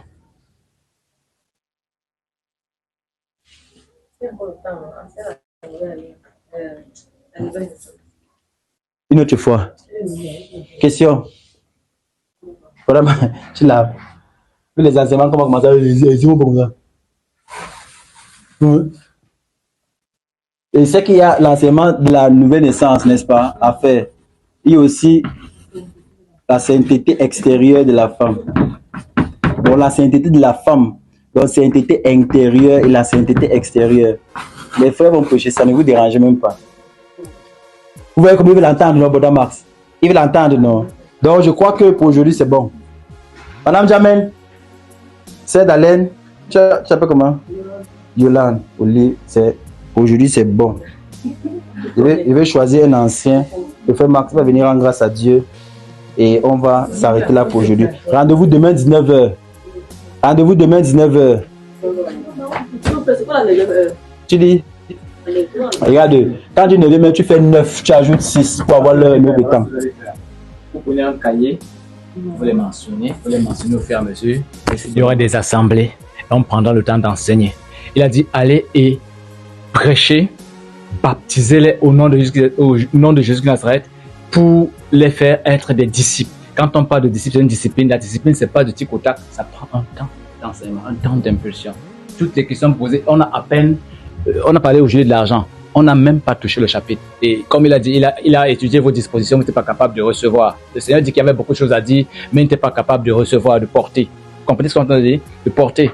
Il a juste étalé un peu pour que chacun ait une pincée de cette nourriture. Donc, prenez votre mal à patience, disposez-vous beaucoup plus pour le Seigneur, alors le programme est fait. Parce que le Seigneur qui appelle est fidèle pour mettre les dispositions et vous mettre ces choses dans le cœur. Donc, vraiment que le Seigneur vous accorde la grâce de la patience, la persévérance nécessaire, ça ira. Rangez les questions, parce qu'on en a besoin. C'est une bonne chose qu'il y ait des questions. Rangez les questions et elles viendront, on trouvera le moyen de les étayer. Donc, Madame Marcy clôture alors et on a rendez-vous demain soir à 19h. Seigneur, voilà ta famille. Voici, Seigneur, l'œuvre que tu fais. Voici, Seigneur, tu nous as invités encore ce soir. C'est toi qui nous as commissionné, Seigneur, à toute occasion favorable, Seigneur, d'élever, Seigneur, la voix, Seigneur, pour présenter les mystères de ton royaume. Oh, gloire à toi, Seigneur, ce que tu as donné lieu à ce que nos pieds foulent encore, Seigneur, parmi tant de lieux, Seigneur, ce lieu particulier à ce jour que nous bénissons en ton nom, ô Père, qu'il te plaise donc sous cette lancée, cette folie, ô Père, que les cœurs que tu as commencé, ô Père, à disposer, que tu as commencé, ô Père, à nettoyer, à purifier, comme il te semble bon, Seigneur, le soir jusqu'ici, de toujours en toujours. Seigneur, je prie afin qu'il te plaise toi-même encore de nous disposer en toutes choses pour ce qui concerne la suite, Seigneur, de ce moment jusqu'au consécutif moment que tu disposeras pour cette œuvre, pour ce ministère, pour cette chose. Seigneur, regarde avec faveur, Seigneur, et donne-nous, Seigneur, l'orientation qui te convient, Seigneur, en ce qui concerne, Seigneur, ces petits moments de détente, ce moment, Seigneur, de partage et tout ce qui viendra. Nous demandons ceci, Seigneur, par les mérites du nom de Jésus Nazareth, le nom précieux, glorieux et ultime que tu as donné, Seigneur, pour toutes ces choses, parce qu'il est seul compétent pour cela. Alors que ce nom soit glorifié, qu'il en soit ainsi au nom de Jésus Nazareth, Amen. Amen.